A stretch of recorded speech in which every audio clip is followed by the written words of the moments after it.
ॐ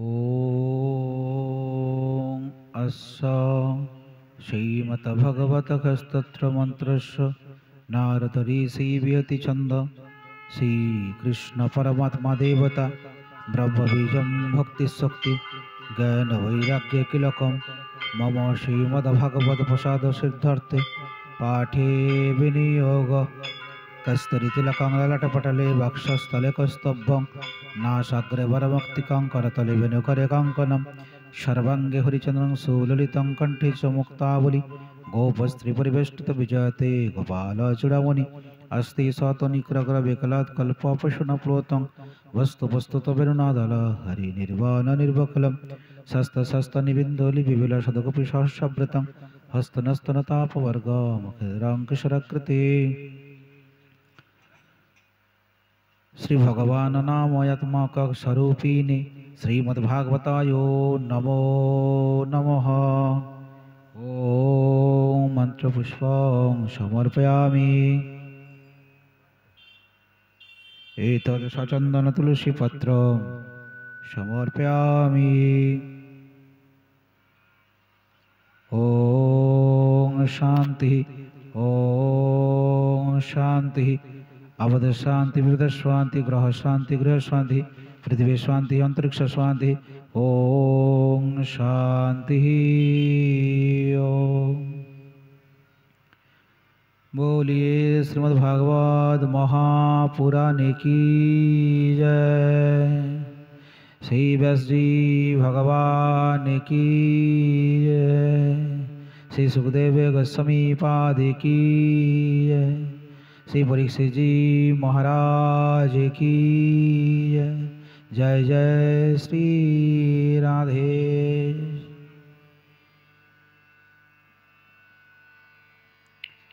ओ श्री भागवत भगवान की है आरती। पापियों को पाप से है तारती।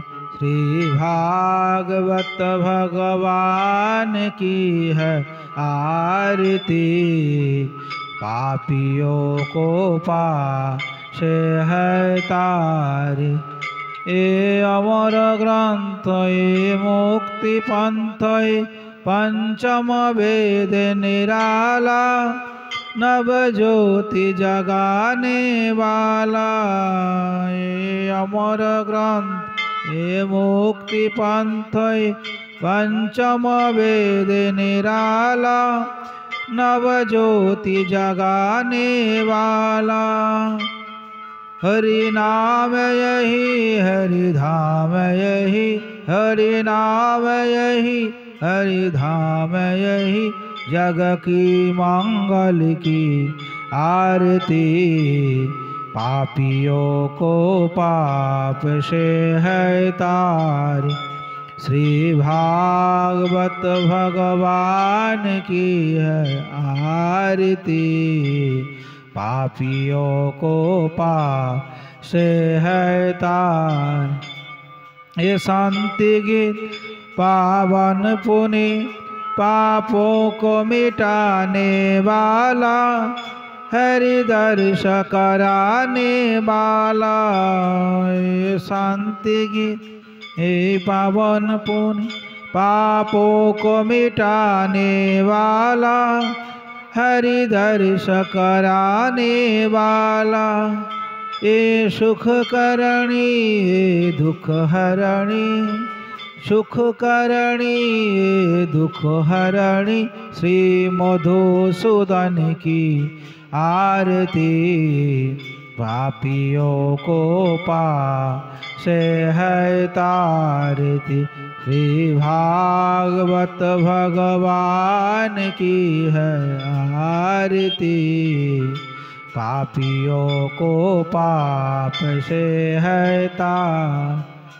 ये मधुर बोल गफंदख शन मार्ग दिखाने वाला। बिगड़ी को बनाने वाला। ये मधुर बोल जग फंदखो सन मार्ग दिखाने वाला। बिगड़ी को बनाने वाला श्री राम यही घनश्याम यही श्री राम यही घनश्याम यही प्रभु की महिमा की आरती पापियों को पाप से है तार श्री भागवत भगवान की है आरती पापियों को पाप से है तारती पापियों को पाप से है तारती पापियों को पाप से है तारती। बोलिए भागवत भगवान की जय। जय जय श्री राधे श्याम। वंदे अहं श्री गुरु श्रीयुतपदकमला श्रीगुरून् वैष्णवांश्च श्रीरूपं शक्रजातं सहगण रघुनाथं नितं तं सजीवं साद्वैतं सवधूतं परिजन सहितं श्रीकृष्ण चैतन्य देवा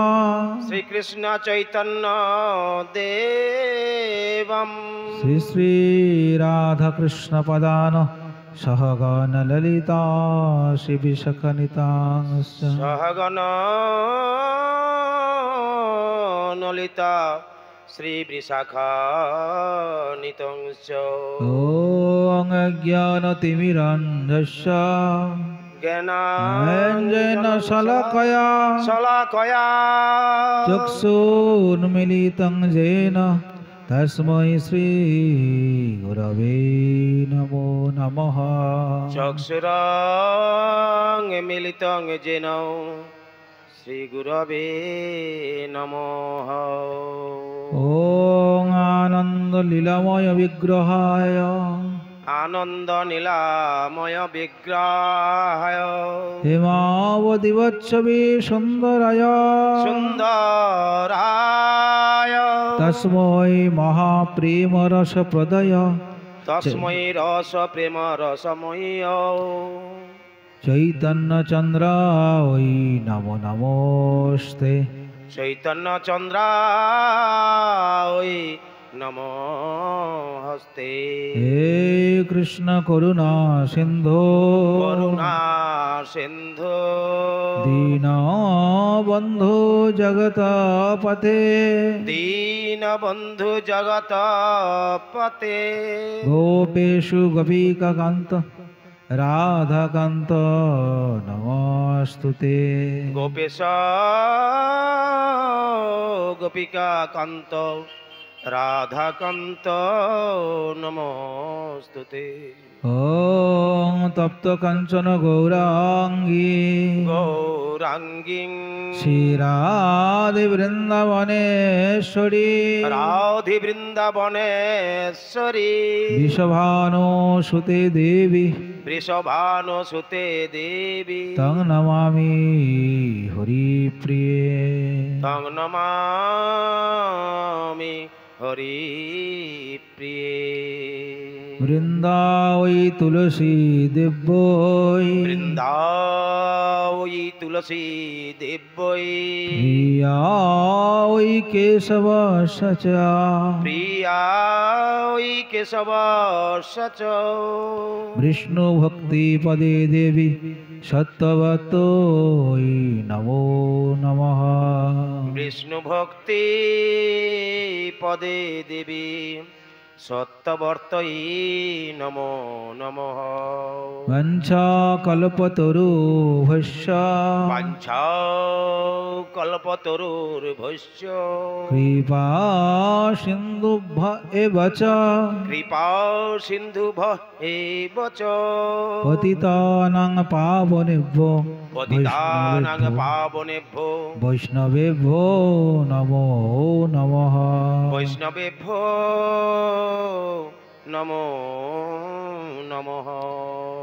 शिरूप श्री सनातन भट्ट रघुनाथ শ্রীরূপ শ্রী সনাতন ভট্ট রঘুনা श्रीजीव गोपाल भट्ट दास रघुनाथ শ্রীজীব গোপাল ভট্ট দাসের রঘুনা এই ছয় গোসাইর করি চরণ বন্দন এই ছয় গোসাইয়ের করি আমি চরণ বন্দন যাহা হইতে বিঘ্ন নাশ অভীষ্ট পুর যাহা হইতে বিঘ্ন নাশ অভীষ্ট পুর গ্রন্থের প্রারম্ভে করি মঙ্গলাচরণ গ্রন্থের প্রারম্ভে করি মঙ্গলাচরণ গুরু বৈষ্ণব ভগবান তিনের শরণ গুরু বৈষ্ণব ভগবান তিনের শরণ এই তিনেরই শরণে হয় বিঘ্ন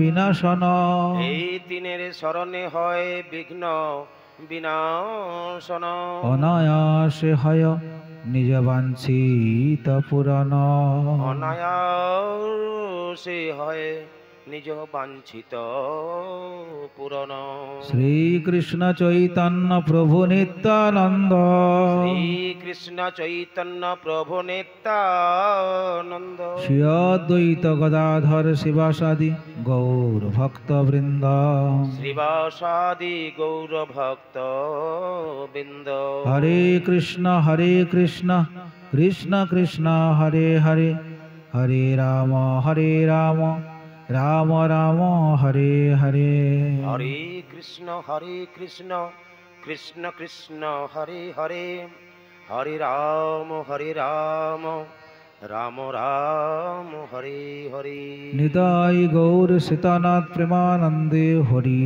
হরি বল হরি হরি হরি বল হরি হরি বল হরি হরি বল। হরে কৃষ্ণ। আসুন ভগবানের 2 মিনিট হরিনাম সংকীর্তন করি। হরে কৃষ্ণ। জয় রাধা মাধব কুঞ্জ বিহারী জয় রাধা মাধব কুঞ্জ বিহারী জয় রাধা মাধব কুঞ্জ বিহারী জয় রাধা মাধব কুঞ্জ বিহারী গোপী জন বল্লভ গিরিবরধারী গোপী জন বল্লভ গিরিবরধারী জয় রাধা মাধব কুঞ্জ বিহারী জয় রাধা মাধব কুঞ্জ বিহারী জয় রাধা মাধব কুঞ্জ বিহারী জয় রাধা মাধব কুঞ্জ বিহারী যশোদানন্দন ব্রজ জনরঞ্জন যশোদানন্দন ব্রজ জননঞ্জন যশোদানন্দন ব্রজ জনরঞ্জন যশোদানন্দন ব্রজ জনরঞ্জন যমুনা তীরবনচারী যমুনা তীর ব্রজ চারি জয় রাধা মাধব কুঞ্জ বিহারী জয় রাধা মাধব কুঞ্জ বিহারী হরে কৃষ্ণ কৃষ্ণ কৃষ্ণ হরে হরে হরে রাম রাম রাম হরে হরে হরে কৃষ্ণ হরি বল। কৃষ্ণ কৃষ্ণ হরে হরে হরে রাম রাম রাম হরে হরে হরে কৃষ্ণ কৃষ্ণ কৃষ্ণ হরে হরে হরে রাম রাম রাম হরে হরে হরে কৃষ্ণ কৃষ্ণ কৃষ্ণ হরে হরে হরে রাম রাম রাম হরে হরে হরে কৃষ্ণ কৃষ্ণ কৃষ্ণ হরে হরে হরে রাম রাম রাম হরে হরে হরে কৃষ্ণ কৃষ্ণ কৃষ্ণ হরে হরে হরে রাম রাম রাম হরে হরে হরে কৃষ্ণ কৃষ্ণ কৃষ্ণ হরে হরে হরে রাম রাম রাম হরে হরে নিতাই গৌর প্রেমানন্দে হরি বল। নিতাই গৌর প্রেমানন্দে হরি বল হরি বল হরি বল হরি হরি হরি বল।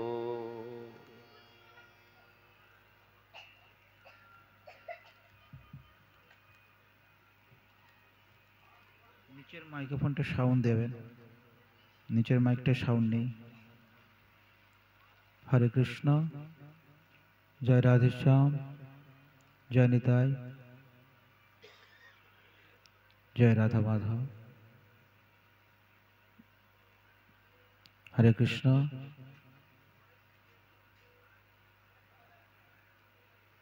মাইকম্যান, আপনি নিচের মাইকটাতে সাউন্ড দেবেন। পরম দয়াল পতিত পাবন শ্রী নিতাই গৌরের অশেষ কৃপা, অশেষ অনুকম্পায়, অত্র অঞ্চলের ভক্তবৃন্দের সহযোগিতায় এই রাখিলা ঠাকুরবাড়ির শ্রী অঙ্গনে বসে দিব্য সপ্তাহকাল ব্যাপী যে ভাগবত ভক্তি যজ্ঞের আয়োজন, সেই আয়োজনে আজকে সপ্তাহ যজ্ঞের অন্তিম দিবস, সপ্তম দিবস তথা সমাপ্তির দিবস। এই সপ্তাহ যজ্ঞের সমাপ্তি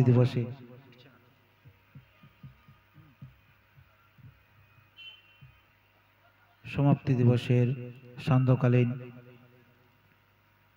মঙ্গলময় ভাগবত কথার এমন সুন্দর পরমশ মাঙ্গলিক আয়োজনে যে সকল গৌর ভক্তবৃন্দ, ভক্তচর, ভক্তিমতী মা যারা কৃপাপূর্বক আগমন করেছেন শ্রীমদ্ ভাগবত কথা শ্রবণ করার জন্য, সর্বপ্রথম আপনাদের শ্রীচরণে ব্যাসপীঠ থেকে আমার অসংখ্য কোটি দণ্ডবত প্রণাম।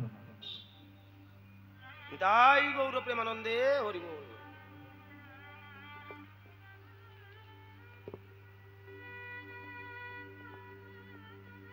তৎপরে প্রণাম জানাই আমার পরম দয়াল ভগবত অভিন্ন শ্রী গুরুদেবের আতুল চরণে। হে গুরুদেব, আপনি প্রসন্ন হন, কৃপা করুন। আপনার কৃপার দ্বারা যেন কিছু হরি কথা আমার মতো অজ্ঞজনের মুখে উচ্চারিত হয়। তৎপরে প্রণাম জানাই পিতামাতার আতুল চরণে, যাদের একান্ত অনুপ্রেরণায় ভক্তিপথে আসবার সুযোগ পেয়েছি। সেই পিতামাতার আতুল চরণে শতকোটি দণ্ডবোধ প্রণাম জানিয়ে আসুন অধ্যকার মাঙ্গলিক সন্ধ্যায় আমরা শ্রীমদ্ ভাগবত সপ্তাহ যোগের অন্তিম দিবসে শ্রীমদ্ ভাগবত কথা আস্বাদন করব এবং আমাদের মানব জীবনকে ধন্য করব।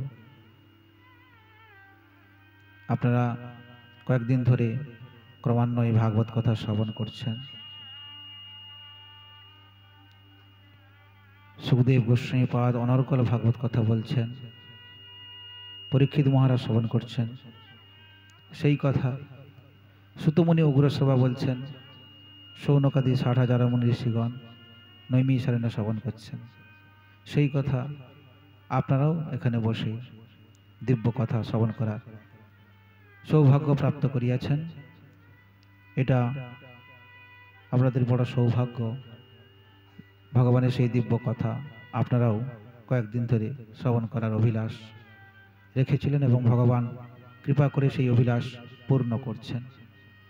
তাই ভগবানের কাছে আমাদের নিবেদন থাকবে, কৃপাময় যেন আমাদের কৃপা করেন এবং তার চরণকমলে স্থান দেন।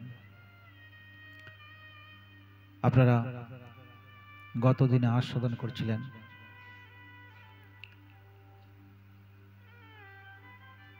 সুখদেব গোস্বামী পাদ ভাগবত বলছেন, পরীক্ষিত মহারাজ শুনছেন। শ্রী ভগবান নন্দনন্দন কৃষ্ণস্থ ভগবান স্বয়ং সেই ভগবান নরলীলা করতে এসেছেন। তার সেই নরলীলায় সুন্দর সুন্দর লীলাগুলো আপনারা আস্বাদন করছিলেন। এখন সেই ধারায়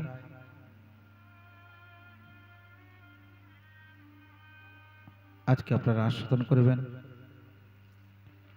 শ্রীমদ্ ভাগবতের দশস্কন্ধের শেষের দিকে সুন্দর দুইটি লীলা বর্ণনা আছে।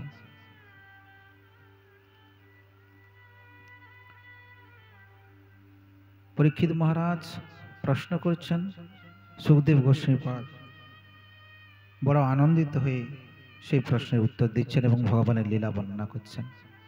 এখন পরীক্ষিত রাজা জিজ্ঞাসা করলেন, দেবাসুর মনেশ্বু যে ভজন্ত শিবং শিবম প্রায়ন্তে ধনিন ভোজন তু লক্ষা প্রতিং হরিম। রাজা পরীক্ষিত জিজ্ঞাসা করলেন, হে ভগবান, ভগবান শঙ্কর সমস্ত ভোগ পরিত্যাগ হলেও যারা তার উপাসক সেই দেবতা অসুর মানুষ সকল ধনী ও ভোগী হয়ে থাকে, কিন্তু ভগবান বিষ্ণু স্বয়ং লক্ষ্মীপতি, কিন্তু তাঁর উপাসকগণকে প্রায় ধনী ভোগী হতে দেখা যায় না কেন? বলছেন, মহাদেব শ্মশানে মশানে ঘুরে বেড়ায়, অথচ তার যারা ভক্ত হয় সেই ভক্তদের প্রায় ধনী হতে দেখা যায়। কিন্তু আমাদের ভগবান শ্রী বিষ্ণু, যিনি লক্ষ্মীপতি, ঐশ্বর্যের অভাব নেই, রাজবেশ পরিহিত, সেই ভগবানের যারা ভক্ত হয় তারা কিন্তু কাঙাল হয়। ভগবান বিষ্ণু এত ধনবান, ঐশ্বর্যের অধিকারী, লক্ষ্মীপতি, তার যারা ভক্ত হয় তারা গরিব কাঙাল। অথচ শিবাদি দেবতা, বিশেষ করে মহাদেব, সে কত কাঙাল বেশে ঘুরে বেড়ায়, তার ভক্তকে দেখুন বিশাল ঐশ্বর্য অধিকারী। কেন এই পার্থক্য? সেই কথার উত্তরে ভগবান বলছেন, যশাহমনু গৃহ্ণামি হরিষ্যে তদদংশনে তদোহ ধনং তজন্তস্য সজনা দুঃখ দুঃখিতম। ভগবান বলছেন, রাজন, আমি যার উপর কৃপা করি ধীরে ধীরে তার সমস্ত ধনসম্পদ অপহরণ করে নিই। এইভাবে সে যখন ধনসম্পদহীন হয়ে যায় তখন আত্মীয় স্বজন তাকে অবজ্ঞা করে চলে যায়। সে আবার ধনসম্পদ আহরণে প্রয়াসী হলে আমি তার সমস্ত উদ্যম বিফল করে দিই। বারে বারে ব্যর্থ হয়ে ধনসম্পদ আহরণে নিবৃত্ত হয়ে তাকে দুঃখময় জ্ঞান করে, আর আমি আমার প্রেমী ভক্তদের সঙ্গে সাধু সঙ্গে মগ্ন হয়ে যায়। তখন আমি তার উপর অহৈতুকী কৃপা বর্ষণ করি। ভগবান বিষ্ণু বললেন, আমার ভক্ত, প্রথমেই আমি তার ঐশ্বর্য কেড়ে নিই, তারপর যখন সে আরো ঐশ্বর্য আহরণে প্রয়াসী হয় সে আর উদ্যমটা নষ্ট করে দেয়, আত্মীয় স্বজনরা তাকে অবজ্ঞা করে চলে যায়। তখন সে মনে করে এই জীবনটা দুঃখময়, এই দুঃখ থেকে মুক্তির একমাত্র পথ হলো ভগবানের চরণ আশ্রয় করা।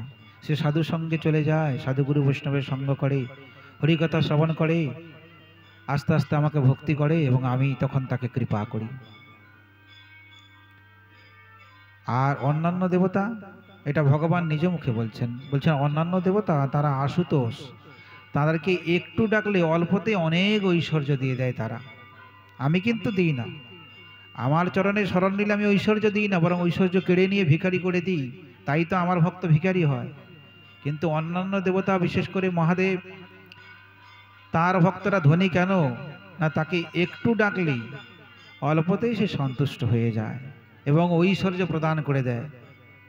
আর এই ঐশ্বর্য পেয়ে সেই ভক্তরা উচ্ছৃঙ্খল হয়ে যায়, তার প্রভুর দিকেই তারা ছুটে যায়।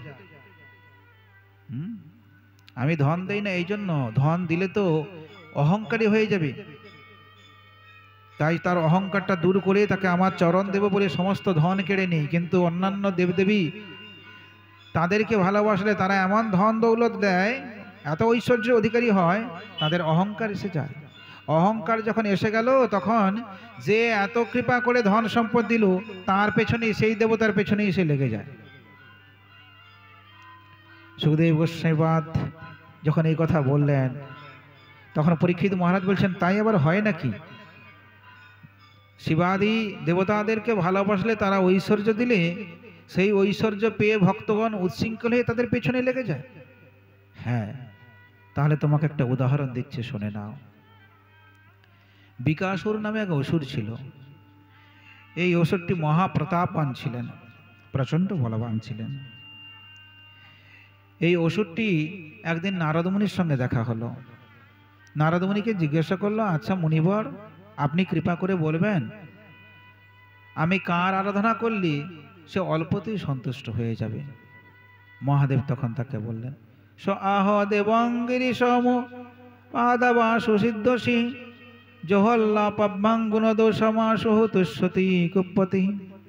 বলছেন, দেবর্ষি নারদ তখন তাকে উপদেশ দিচ্ছেন, তুমি যদি ভগবান শঙ্করের আরাধনা করো, মহাদেবী, সে অল্পতেই সন্তুষ্ট হয়ে যায়। তখন সেই বিকাসুর সেই কেদার ক্ষেত্রে গিয়ে অগ্নিকে শঙ্করের মুখ মনে করে সেই নিজের শরীরের মাংসপিণ্ড কেটে অগ্নিতে সোহা করছেন, যাতে মহাদেব সন্তুষ্ট হয়। যখন মহাদেব সন্তুষ্ট হয়ে দর্শন দিচ্ছে না, তখন সে চিন্তা করলো, আমি আমার মাথাটা কেটেই আগুনে দিয়ে দেব। যখন খড়গ হাতে মস্তকটা কাটতে উদ্যত হলো, সঙ্গে সঙ্গে শঙ্কর ভগবান প্রসন্ন হয়ে দর্শন দিলেন, বলো কি বর চাও? তখন সেই বিকাসুর একটা কঠিন বর চাইল। দেবং সবব্রে পাপিয়নং বরং ভূত ভয়াবহম যস্য যস্য করং শিষ্ণি ধাস্যে সমৃয়তামিতি। সেই পাপিষ্ঠ বিকাসুর বর চাইলেন, আমি যার মাথায় হাত রাখবো সে ভস্ম হয়ে যাবে। এত বড় কঠিন একটা বর চেয়ে নিলেন। মহাদেব সন্তুষ্ট হয়ে তথাস্তু বললেন, বর দিয়ে দিলেন। এখন মহাদেবের কাছ থেকে বর নিয়ে সেই বিকাসুর পাপিষ্ঠ, তার মনে ইচ্ছে হলো, আমি মহাদেবের ঘরণী পার্বতীকেই বিয়ে করব। তা পার্বতীকে বিয়ে করতে গেলে মহাদেবকে আগে মারতে হবে। তাহলে মহাদেব যে বর দিয়েছে, এই বরটা পরীক্ষা করে আমি দেখব, মহাদেবের মাথায় হাত দিয়ে দেখব, তাহলে পরীক্ষা হয়ে যাবে, মহাদেব মারা যাবে, আমি মহাদেবের ঘরণী পার্বতীকে নিয়েই সংসার করব। এই হচ্ছে পাপী মন, এত উচ্ছৃঙ্খল। তখন এই বর পাওয়ার পর বিকাসুর মহাদেবের মাথায় হাত দেওয়ার জন্য গেলেন। মহাদেব তখন দৌড় শুরু করলেন। মহাদেব ছুটে চলেছেন, তো পেছনে বিকাসুর, কোনোভাবে রক্ষা নেই। সমস্ত দেবতারা ঘটনাটা বুঝলেন, কিন্তু কেউ এগিয়ে এলেন না সাহায্য করতে। কিছু করার নেই, মহাদেব তো বর দিয়ে দিয়েছেন। এখন মহাদেবের মাথায় হাত রাখলেই তো মহাদেব ভস্ম হয়ে যাবেন। এখন মহাদেব সর্বশেষে ভগবানের ধাম বৈকুণ্ঠে এলেন। ভগবানের কাছে এসে বলছেন, প্রভু এই ঘটনা। আচ্ছা ঠিক আছে মহাদেব, তুমি ভেতরে যাও। মহাদেবকে ভেতরে বসতে দিলেন। বিকাসুর এসে বলছেন, প্রভু মহাদেব কোথায়? বলছেন, মহাদেব ভেতরে আছে, চিন্তার কোনো কারণ নেই, সে পালিয়ে যাবে না। আমি ব্যাপারটা দেখছি। এখন তুমি অনেক পরিশ্রম করে এসেছো, একটু জল সেবা করে একটু বিশ্রাম নাও, তারপর সব হবে। তো ভগবানের কথায় ভুলে গেল। সেই বিকাশুর একটু জল সেবা করে বসেছেন, একটু বিশ্রাম নিয়ে বলছেন, এই এই ঘটনা, আমি এই বরের পরীক্ষা করতে চাই। তখন ভগবান তাকে বলছেন, এবং চেত্তহি তদাকং বয়ং সদ্য ধীমহি যো দক্ষ সাপাত পৈশাচং প্রাপ্ত প্রেত পিশাচরা। বলছেন, বিকাশুর, তোমার আর খেয়ে দিয়ে কাজ নেই। তোমার এমন কেন মনে হলো? তুমি মহাদেবের কাছে বর চেয়েছো, বর পেয়েছো, ওই বরের কোনো কাজ হবে? শ্মশানে মশানে ঘুরে বেড়ায়, তার কি কোনো আর দাম আছে? কেউ তাকে ভালোবাসে না, তার কোনো মূল্য নেই, তার বরেরও কোনো দাম নেই। হ্যাঁ, শ্মশানে মশানে ঘুরে বেড়ায় কাঙ্গাল বেশি, ওর আবার বরের মূল্য আছে নাকি? ওর বর আদৌ সত্য হবে না।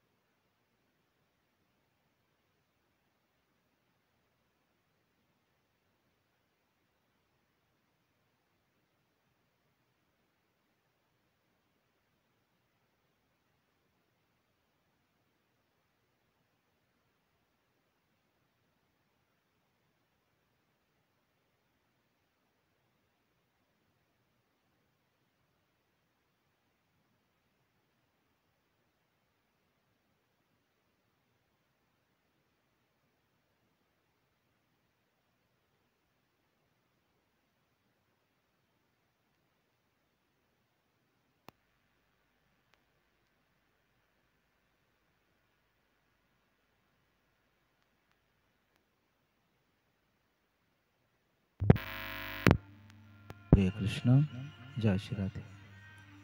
এখন ভগবান বলছেন, ওই বরের কোনো মূল্য নেই।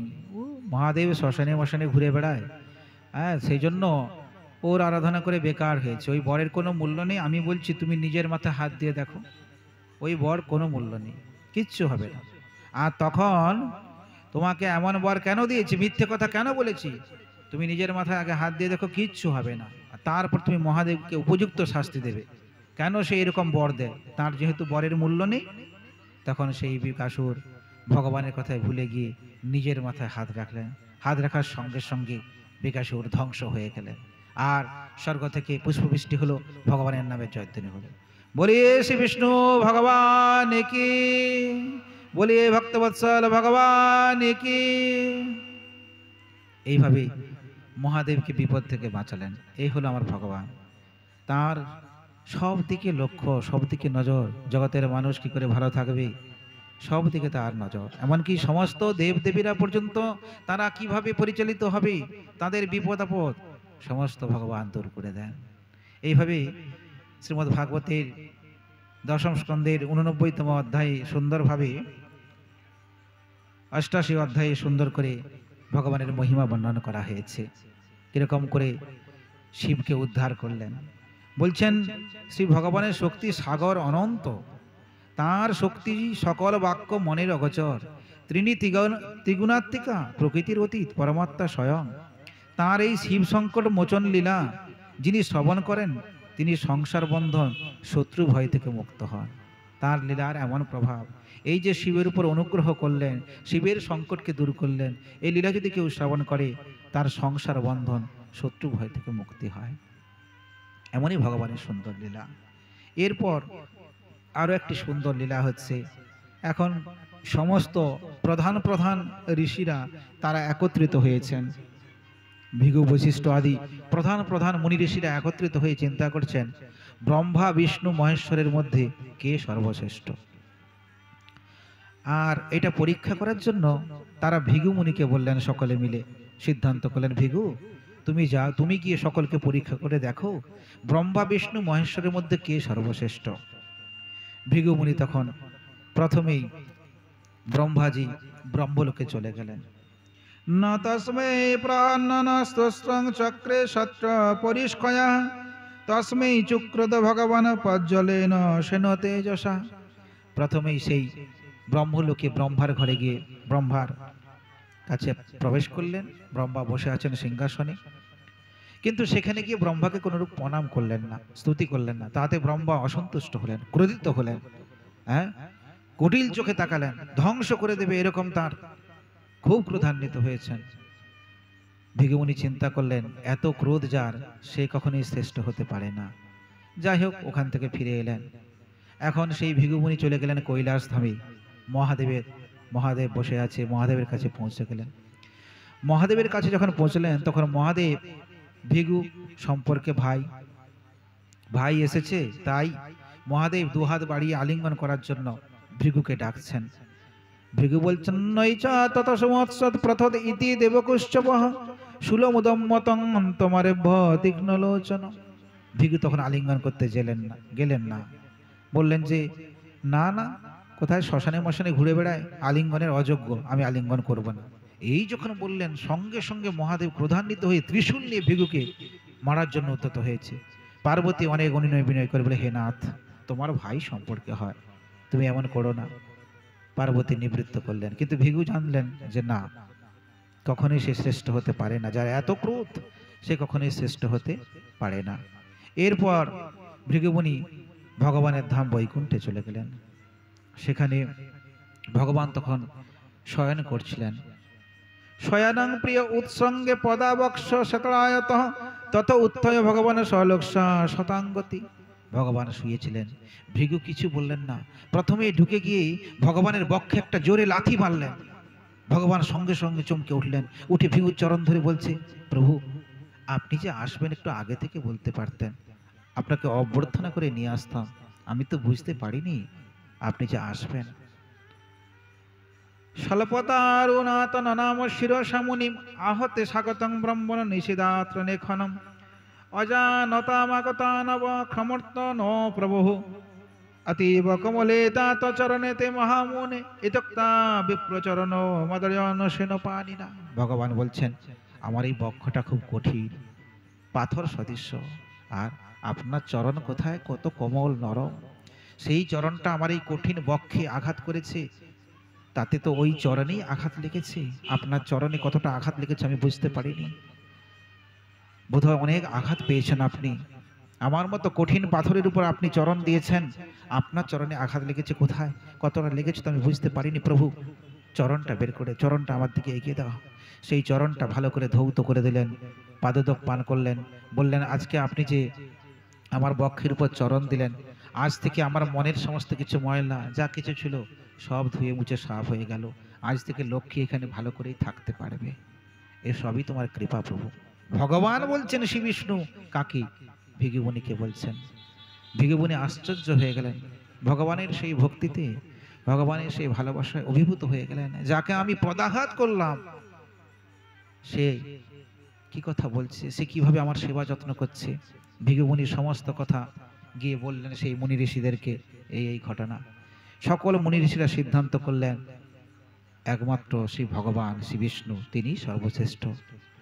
ব্রহ্মা বিষ্ণু মহেশ্বরের মধ্যে বিষ্ণুই সর্বশ্রেষ্ঠ, কারণ সহ্য করতে জানে সে, তার সহনশীল ক্ষমতা আছে। যেখানে ব্রহ্মা মহাদেব, তাদের কোনো সহনশীল ক্ষমতাই নেই, রজগুণ দ্বারা পরিচালিত হয়েছে, ভিগুকে মারার জন্য উদ্যত হয়েছে। সেখানে ভগবান কেমন লীলা করলেন, যিনি সইতে পারেন তিনিই তো হবেন ভগবান। সকলে মিলে সিদ্ধান্ত করলেন, আমাদের ভগবান শ্রী বিষ্ণু। বলিয়ে বিষ্ণু ভগবান কি। এইভাবে দিব্য সুন্দর ভগবানের লীলা বর্ণনা করলেন। দশম স্কন্ধ শেষ করে একাদশ স্কন্ধে সুখদেব গোস্বামীপাদ পরীক্ষিত মহারাজকে বলছেন, পরীক্ষিত জানো, ভগবান অনেক লীলা করলেন, করতে করতে তার বয়সও অনেক হয়ে গেল, 125 বৎসর বয়স হয়ে গেল। যদ্যপি ভগবানের বয়স 125 বৎসর হয়েছিল, তথাপি ভগবান সবসময় নবযৌবন সম্পন্ন। তিনি তো ভগবান, তিনি সবসময় নবযৌবন সম্পন্ন, কিন্তু বয়স হয়ে গিয়েছে 125 বৎসর, অনেক লীলা করেছেন। এখন সেই ভগবান চিন্তা করলেন, আমি তো এই পৃথিবীর ভার হরণ করার জন্য নররূপ ধারণ করে এসেছি, এসে কত সেই অসুরদেরকে উদ্ধার করেছি, এবং কুরুক্ষেত্রের যুদ্ধ মাঝখানে হয়ে গেল, সেই যুদ্ধের দ্বারা কত অধার্মিক সেনাদের, তাদেরকেও আমি এই পৃথিবী থেকে সরিয়ে দিয়েছি। ফলে পৃথিবীর ভার লাঘব হয়েছে, পৃথিবীর উপর যে অত্যাচার হচ্ছিল সেই অত্যাচারটা বন্ধ হয়েছে, এই সকল দস্যুরা তাদের মৃত্যু হয়েছে। এখন পৃথিবীর ভার অনেকটাই লাঘব হয়েছে। কিন্তু ভগবান আবারও বললেন যে না, অনেক ওষুধদেরকে বধ করেছি, অনেক পাপী রাজন্যবর্গকে বধ করেছি, কুরুক্ষেত্রের যুদ্ধের দ্বারা অধার্মিক সৈন্যদের তাদের উদ্ধার করেছি, কিন্তু এরপরেও পুরোপুরিভাবে পৃথিবীর ভার লাঘব হয়নি। কারণ এই পৃথিবীর উপর আমার সেই ৫৬ কোটি যদুবংশ এখনো বিদ্যমান। শুধু তাই নয়, আমার সেই ৫৬ কোটি যদুবংশের ছেলেরা এখন উচ্ছৃঙ্খল হয়ে গিয়েছে, তাদের জীবনযাপন উচ্ছৃঙ্খল, তারা পাপাচারে লিপ্ত হয়েছে। অতএব এই পাপীদের থাকার কোনো অধিকার নেই। এদেরকে উদ্ধার করলে তবেই পৃথিবীর ভার প্রকৃত লাঘব হবে। হতে পারে আমার নিজের বংশ ৫৬ কোটি আমার নিজের বংশ, কিন্তু বংশ হলেও কি হবে, আমার বংশের এরা সবাই উচ্ছৃঙ্খল হয়েছে, এদের আচরণ, এরা পাপে প্রবৃত্ত হয়েছে, অতএব এদের বেঁচে থাকার আর অধিকার নেই। এদেরকে আমি উদ্ধার করে পৃথিবীর ভার লাঘব করব। এই কথা চিন্তা করে ভগবান তিনি তাঁর ইচ্ছায় একটা ঘটনা ঘটে গেল সেই দ্বারকায়। কি ঘটনা ঘটে গেল না, সেই দ্বারকায় যজ্ঞ করতে এসেছিলেন কয়েকজন মুনি ঋষি। বসুদেব একটা যজ্ঞ করেছিলেন। সেই যজ্ঞটা করার পর সেই সমস্ত মুনি ঋষিরা সেই প্রভাস তীর্থ বা পিণ্ডারক তীর্থে তারা অবস্থান করছিলেন, ফিরে যায়নি। এমত অবস্থায় যদুবংশদের মধ্যে কিছু উচ্ছৃঙ্খল ছেলে তারা ওই মুনি ঋষিদের জ্ঞান পরীক্ষা করার জন্য সিদ্ধান্ত নিলেন, দেখি এরা কত বড় ত্রিকালজ্ঞ। এই জন্য সেই উচ্ছৃঙ্খল ছেলেরা ভগবানের ঘরের সন্তানেরা, তারা তাদের মধ্যে জাম্ববতীর ছেলে, নাম তার শাম্ব, দেখতে খুব সুন্দর, বেশ সুঠাম শরীর, ফর্সা টুকটুকে, তাকে সুন্দর করে রমণী সাজিয়ে দিল। তাকে সুন্দর করে রমণী সাজিয়ে তার একটা কৃত্রিম গর্ভ রচনা করে দিল। কাপড় চোপড় বেঁধে দিয়ে একটা কৃত্রিম গর্ভ রচনা করে ঘোমটা দিয়ে তাকে নিয়ে চলে গেল সেই মুনি ঋষিদের কাছে। গিয়ে বলছেন, হে মুনি ঋষিগণ, দেখুন আমাদের ঘরের এই নারীটি, রমণীটি, সে গর্ভবতী, সন্তান প্রসব করবে, কিন্তু তার মনের ইচ্ছা পুত্র সন্তান হবে না কন্যা সন্তান হবে। আপনারা তো ত্রিকালজ্ঞ, যদি বলতে পারেন। সে তো লজ্জায় বলছে না, তা আমরা তাকে নিয়ে এসেছি, আপনারা যদি বলতে পারেন। তখন সেই মুনি ঋষিরা তারা ক্রোধান্বিত হলেন। সে আমাদের জ্ঞান পরীক্ষা করা হচ্ছে, হ্যাঁ, একটা বেটা ছেলেকে মেয়ে সাজিয়ে নিয়ে এসে কৃত্রিম গর্ভ রচনা করে বলা হচ্ছে গর্ভবতী, গর্ভে সন্তান হবে, ছেলে না মেয়ে হবে। তখন অসন্তুষ্ট হয়ে তারা অভিশাপ দিয়ে দিলেন, না ছেলে হবে না মেয়ে হবে, ও একটা মুষল প্রসব করবে আমাদের সঙ্গে। হ্যাঁ, এরকম করে উচ্ছৃঙ্খলতা অভিশাপ দিয়ে দিলেন। এই যখন অভিশাপ দিলেন তখন সেই যদুবংশ ছেলেগুলো তারা ঘাবড়ে গেল। তারা সঙ্গে সঙ্গে শাম্বকে নিয়ে এলো, ঘরের মধ্যে কাপড় চোপড় খুলে দিল। খুলে দেখলো সত্যি সত্যি সেই কাপড় চোপড় দিয়ে যে গর্ভ রচনা করে দিয়েছিল, সেই কাপড় চোপড়ের ভেতরে একটা লোহার মুষল, মানে শিলে যে আমরা বাটনা বাটার জন্য নোড়া ব্যবহার করি, সেরকম লোহার একটা মুষল। তারা তো ভয়ার্ত হয়ে গেলেন। সঙ্গে সঙ্গে তারা সেটা নিয়ে চলে গেলেন উগ্রসেনের কাছে। উগ্রসেনের সঙ্গে পরামর্শ করলেন কি করা যাবে, এই লোহার মুষল, এই সমস্ত ঘটনা বললেন। তখন সেই উগ্রসেন বললেন, একটা কাজ করা হোক, এই লোহার মুষলটাকে চূর্ণ করে সমুদ্রের জলে ভাসিয়ে দেওয়া হোক, তাহলে আর ভয় থাকবে না। সেই লোহার মুষলটাকে চূর্ণ করা হলো। চূর্ণ করে সেই চূর্ণগুলোকে সমুদ্রের জলে ভাসিয়ে দেওয়া হলো। সেই চূর্ণগুলো ভাসতে ভাসতে ভাসতে ভাসতে আবার প্রভাস তীর্থে চলে গেল। সেখানে গিয়ে সেই চূর্ণগুলো থেকে, প্রভাস তীর্থে ঠেকে গিয়ে সেই চূর্ণগুলো থেকে এক প্রকার ঘাস তৈরি হয়ে গেল। ঘাসটার নাম হলো এরকা ঘাস। আপনারা আনারসের পাতা দেখেছেন, ওর থেকে অনেক বেশি ধারালো একটা এরকা নামক ঘাস তৈরি হয়ে গেল। আর ওই যে লোহার মুষলটাকে চূর্ণ করা হচ্ছিল, শেষে একটু অংশ আর চূর্ণ হয়নি, সে অক্ষত থেকে গিয়েছে, অনেক ঘষে ঘষে ধারালো হয়ে গিয়েছে, কিন্তু কোনোভাবেই সেটা আর চূর্ণ হয়নি। সেটাকেও সমুদ্রের জলে ফেলে দেওয়া হলো। একটা বড় মাছ, মৎস্য, সেই লোহার খণ্ডটিকে ভক্ষণ করে নিল। পরে সেই মাছটা ধীবরের জালে ধরা পড়ল। ধীবররা জরা নামে এক ব্যাধের কাছে সেই মাছটাকে বিক্রি করে দিল। সেই জরা ব্যাধ সে যখন মৎস্যটি ঘরে গিয়ে কাটলো, তখন ভেতর থেকে সেই চকচকে ধারালো লৌহখণ্ডটি পেল। সে চিন্তা করলো, আমি তো পশু শিকার করতে যাই, এটা যদি আমার তীরের ফলায় লাগিয়ে রাখি, অনেক পশুবধ করা যাবে। সে তার তীরের ফলায় লাগিয়ে রাখলেন। তাহলে ওই খণ্ডটা তীরের ফলে লাগানো থাকলো, বাকি চূর্ণগুলো এরকা ঘাসে পরিণত হয়ে গেল। এর পরবর্তী ঘটনা লীলা প্রভা একটু পরে শ্রবণ করবেন। তারই ভেতরে নারদ মুনি তিনি এসে গেলেন দ্বারকায়। কেন না, নারদ মুনি মাঝে মাঝে দ্বারকায় আসতেন। নারদ মুনিকে প্রজাপতি দক্ষ একবার অভিশাপ দিয়েছিলেন যে তুমি কোথাও স্থির থাকতে পারবে না। তো এই জন্য নারদ মুনি ভগবানের নাম করতেন, ভজন করতেন, কিন্তু কোথাও স্থির থাকতেন না, ত্রিভুবন ঘুরে বেড়াতেন। কিন্তু চিন্তা করতেন যে আমি এমন কি কোনো জায়গা পাবো না যেখানে গেলে প্রজাপতি দক্ষের অভিশাপটা কার্যকরী হবে না, নিশ্চিন্তে ভগবানের ভজন করতে পারবো, দীর্ঘ সময় সেখানে থাকতে পারবো নিশ্চিন্ত মনে। এই জন্য তিনি চিন্তা করে দেখলেন ভগবান যে দ্বারকা ধামটা বানিয়েছে এটি তো ভগবানের ধাম, এখানে গেলে প্রজাপতির দক্ষের অভিশাপটা কার্যকরী হবে না, আমি নিশ্চিন্তে বসে ভজন করতে পারবো। তাই মাঝে মাঝে আসতেন, ভগবানের সঙ্গে তার দর্শন হতো। এখন একদিন চলে এলেন, তখন ভগবান ছিলেন না, ভগবান কৃষ্ণ অন্যত্র কোনো কাজে গিয়েছেন। ভগবানের পিতা বসুদেবের সঙ্গে দেখা হলো। বসুদেব সেই নারদ মুনিকে আসন দিলেন, বসালেন, তাকে চরণ ধৌত করে দিলেন, পাদ্য ইত্যাদি সব নিবেদন করলেন। নিবেদন করে বলছেন, প্রভু কৃপা করে আপনি এসেছেন, আমি তাতে খুশি হয়েছি, আনন্দিত হয়েছি। ভূতানাং দেবচরিতং দুঃখায় চ সুখায় চ সুখ ওই বহি সাধনাং তাদৃশম অচ্যুতাত্মনাম। বসুদেব বলছেন, আপনি যে এসেছেন তাতে ধন্য হয়েছি, কারণ আপনাদের মতো সাধু বৈষ্ণব যখন আসে মঙ্গলের জন্য আসে, যে মঙ্গলটা হয়তো দেবতারাও পর্যন্ত করতে পারে না, কিন্তু সাধু বৈষ্ণব ভক্তজনেরা অনায়াসেই মঙ্গল করার জন্য আসেন। মহান্তের স্বভাব তারিতে পামর, নিজ কার্য ছেড়ে যান পরঘর, এটাই হলো সাধু মহান্তের স্বভাব। তা আপনি এসেছেন, কৃপা করে আমি ধন্য হয়েছি। তবে আমার মনে একটা সংশয় আছে, একটা প্রশ্ন আছে, কি করে ভগবানের চরণ পাওয়া যায়, কোন সাধনার দ্বারা এই দুঃখময় মায়াময় সংসার থেকে উদ্ধার পাওয়া যায়? নারদ মুনি বড় আনন্দিত হলেন বসুদেবের প্রশ্ন শুনে। বললেন, এই প্রশ্নের উত্তর কি করে এই মায়াময় সংসার থেকে উত্তরণ করা যায়, এরকম একই রকম প্রশ্ন আরেকজন করেছিলেন। তিনি হলেন বিদেহরাজ নিমি। বিদেহের রাজা, নাম তার নিমি। নিমি প্রশ্ন করেছিলেন কাকে? না, নবযোগীন্দ্র। ঋষভদেবের যে 100 পুত্র ছিল তার মধ্যে জ্যেষ্ঠ পুত্রের নাম হলো ভরত, যার নাম অনুসারে ভারতবর্ষ হয়েছে, আপনারা শ্রবণ করেছেন সেই কথা। সেই ঋষভদেবের 100 পুত্রের মধ্যে 9 জন ছিল দিগম্বর ব্রহ্মচারী, সারা জীবন সংসার করেননি, ভগবত ভজন দ্বারা কাটিয়েছেন। সেই 9 জনকে ভাগবতে নবযোগীন্দ্র বলা হয়। তারা নিমির যজ্ঞশালায় একদিন এলেন। তখন নিমি খুব আনন্দিত হলেন এই সাধু বৈষ্ণবদের দেখে, তাদেরকে সুন্দর করে আসন দিয়ে পাদ্য অর্ঘ্য নিবেদন করে বললেন, আপনাদের কাছে আমার কিছু জিজ্ঞাসা আছে, কি করে এই দুঃখময় সংসার থেকে উত্তরণ করা যায় সে বিষয়ে আমার কয়েকটা প্রশ্ন আছে, কৃপা করে আপনারা যদি বলেন।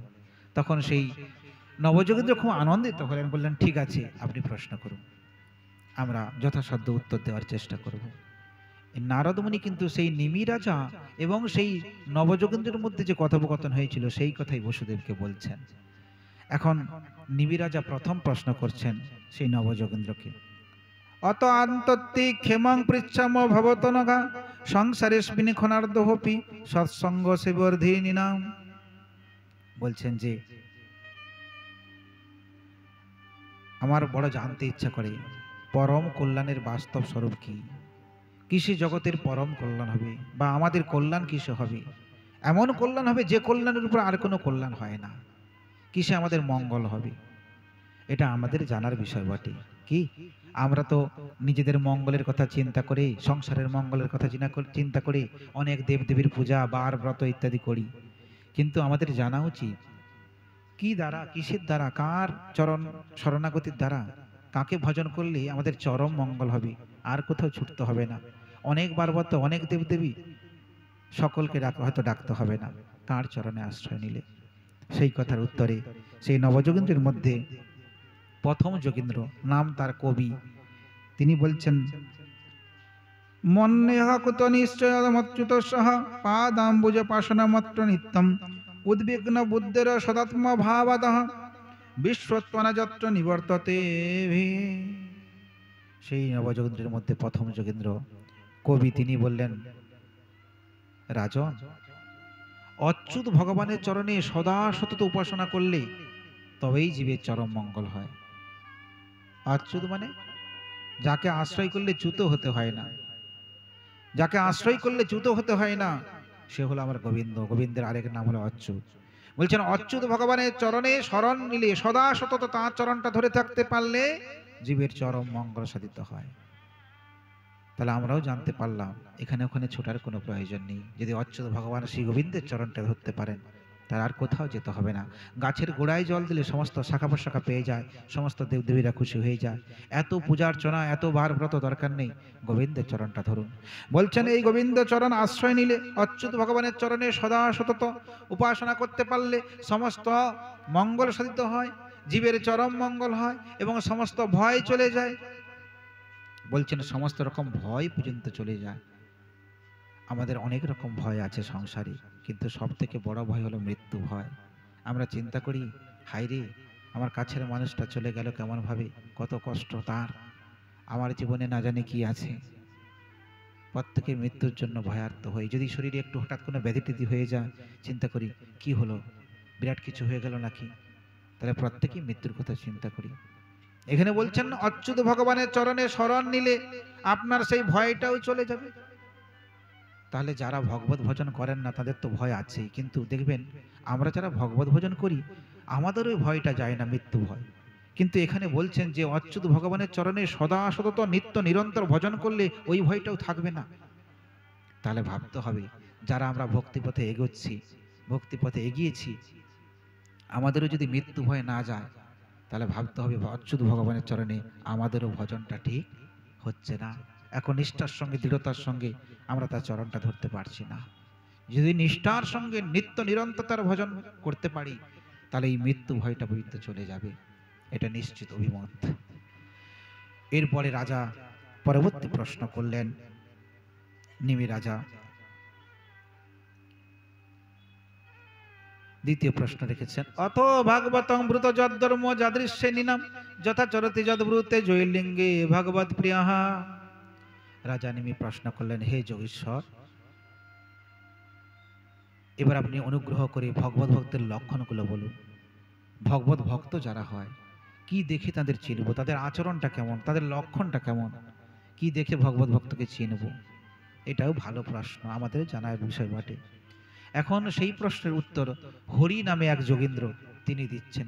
তিনি বলছেন, রাজন, এই প্রশ্নের উত্তরটা দিতে গেলে এক কথা হবে না, কারণ ভগবানের ভক্ত যে হয় একরকম তো ভক্ত হয় না। ভক্ত তিন রকমের হয়, উত্তম ভক্ত, মধ্যম ভক্ত, কনিষ্ঠ বা সাধারণ ভক্ত। এখন প্রত্যেক ভক্তের লক্ষণ আমি বলছি, আপনি শুনুন, বা তার আচরণ। সর্বভূতেষু যা পশ্যেদ ভগবৎপাত্মাত্মনঃ ভূতানি ভগবৎতত্ত্বান্যেষ ভাগবত উত্তম। বলছেন যিনি সর্বত্র ভগবানকে দর্শন করেন, যার শত্রু মিত্র বলে কেউ নেই, সবাই মিত্র। সমস্ত জীব, শুধু মনুষ্য কেন, সমস্ত জীবের মধ্যে যিনি ভগবানকে দর্শন করেন তিনি হলেন উত্তম ভক্ত। তার শরীরে না আছে সৎকুলে জন্ম তপস্যার জন্য গর্ব, না আছে বর্ণাশ্রম জনিত অহংকার, সেই ভগবানের প্রিয় ভক্ত। তাকে যদি কেউ ত্রিভুবনের রাজলক্ষ্মী প্রদান করে, সেই তার প্রতি অভিনিবেশিত হয় না, নিত্য নিরন্তর ভগবানের চরণে থাকেন। ভগবানকে ভালোবেসে কর্ম দ্বারা যেটুকু উপলব্ধ হয় তাতেই সে খুশি থাকেন, সর্বত্র সে ভগবানকে দর্শন করেন। এরকম তিনি হলেন উত্তম ভক্ত। এরপরে বলছেন মধ্যম ভক্ত। ঈশ্বরে তদধীনেষু বালিশেষু দিতেষু চ প্রেম মৈত্রী কৃপাপেক্ষা জকরতি সমধ্যম। বলছেন মধ্যম ভক্ত, তার সব ভালো। উত্তম ভক্তের মতো সব বৈশিষ্ট্য আছে, কিন্তু একটা বৈশিষ্ট্য ঠিক নেই। কিরকম? ভগবত দেশিতে উপেক্ষা ভাব রাখে, তাই সে মধ্যম শ্রেণীর ভাগবত। মধ্যম শ্রেণীর ভক্ত যিনি হবেন, তার উত্তম ভক্তের মতো সব বৈশিষ্ট্য আছে, সবই ভালো। ভগবানকে ভালোবাসেন, ভগবানের ভক্তের সেবা পরিচর্যা করেন, সাধুসঙ্গ সবকিছু, হরিনাম। কিন্তু একটা ত্রুটি আছে, ভগবত বিদ্বেষী যারা ভগবানের ভজন করে না তাদেরকে তারা ভালোবাসে না। ভগবানের ভজন যারা করে না, ভগবত বিদ্বেষী যারা, তাদেরকেও ভালোবাসতে হবে। যদি তাদেরকেও ভালোবাসা যায়, সে উত্তম ভক্ত। যে তাদেরকে ভালোবাসতে পারবে না, সে কিন্তু উত্তম ভক্ত হতে পারল না, সাধারণ ভক্ত মানে মধ্যম শ্রেণীর ভক্ত হয়ে গেল। কেন বলুন তো? ভগবানের ভজন করেন না, তাকেও ভালোবাসতে হবে, বলে হ্যাঁ, তাকেও ভালোবাসতে হবে। কেন? সেই যে আজকে ভজন করছে না, কাল যে করবে না কে বলতে পারে? জড়জগতের মানুষ তারা তো ভগবত ভজনের আনন্দটা জানে না। তাকে তো কৃপা করে কাছে টানতে হবে, ভালোবেসে ভক্তি দিতে হবে, তবেই তো সে একদিন জানতে পারবে ভগবত ভজনটা কি, ভগবানকে ভালোবাসলে যে কি আনন্দ পাওয়া যায় সে তো বুঝতে পারবে। তাকে বুঝতে জানতে হবে। কে জানাবে? আমরা যদি না জানাই, জানাবে কি? আমরা যদি বলি ধুর, ওর সঙ্গে কথা বলবো না, কথা বললে ভগবানের ভজন করে না, এরকম যদি দূর দূর করি, তাহলে কোনো দিন সে ভক্তি পথে আসতে পারবে না। আর আমাদের যারা ভক্ত, ভক্তি জীবনে একটা বড় বৈশিষ্ট্য হলো আমরা নিজেরা ভক্তিকে আশ্রয় গ্রহণ করব, জগতে আরো 5টা মানুষকে ভক্তি দেব। তা না হলে কিন্তু বৈষ্ণব হওয়া যায় না। তো এই জন্য যে বৈষ্ণব মনে করে যে আমি ওদের সঙ্গে মিশতেও আমার দ্বিধাবোধ হয়, ওরা তো ভগবত ভজন করে না, ওদের কাছে ঘেঁষতে আমার, এরকম যার ভাব সে কখনো উত্তম ভক্ত নয়।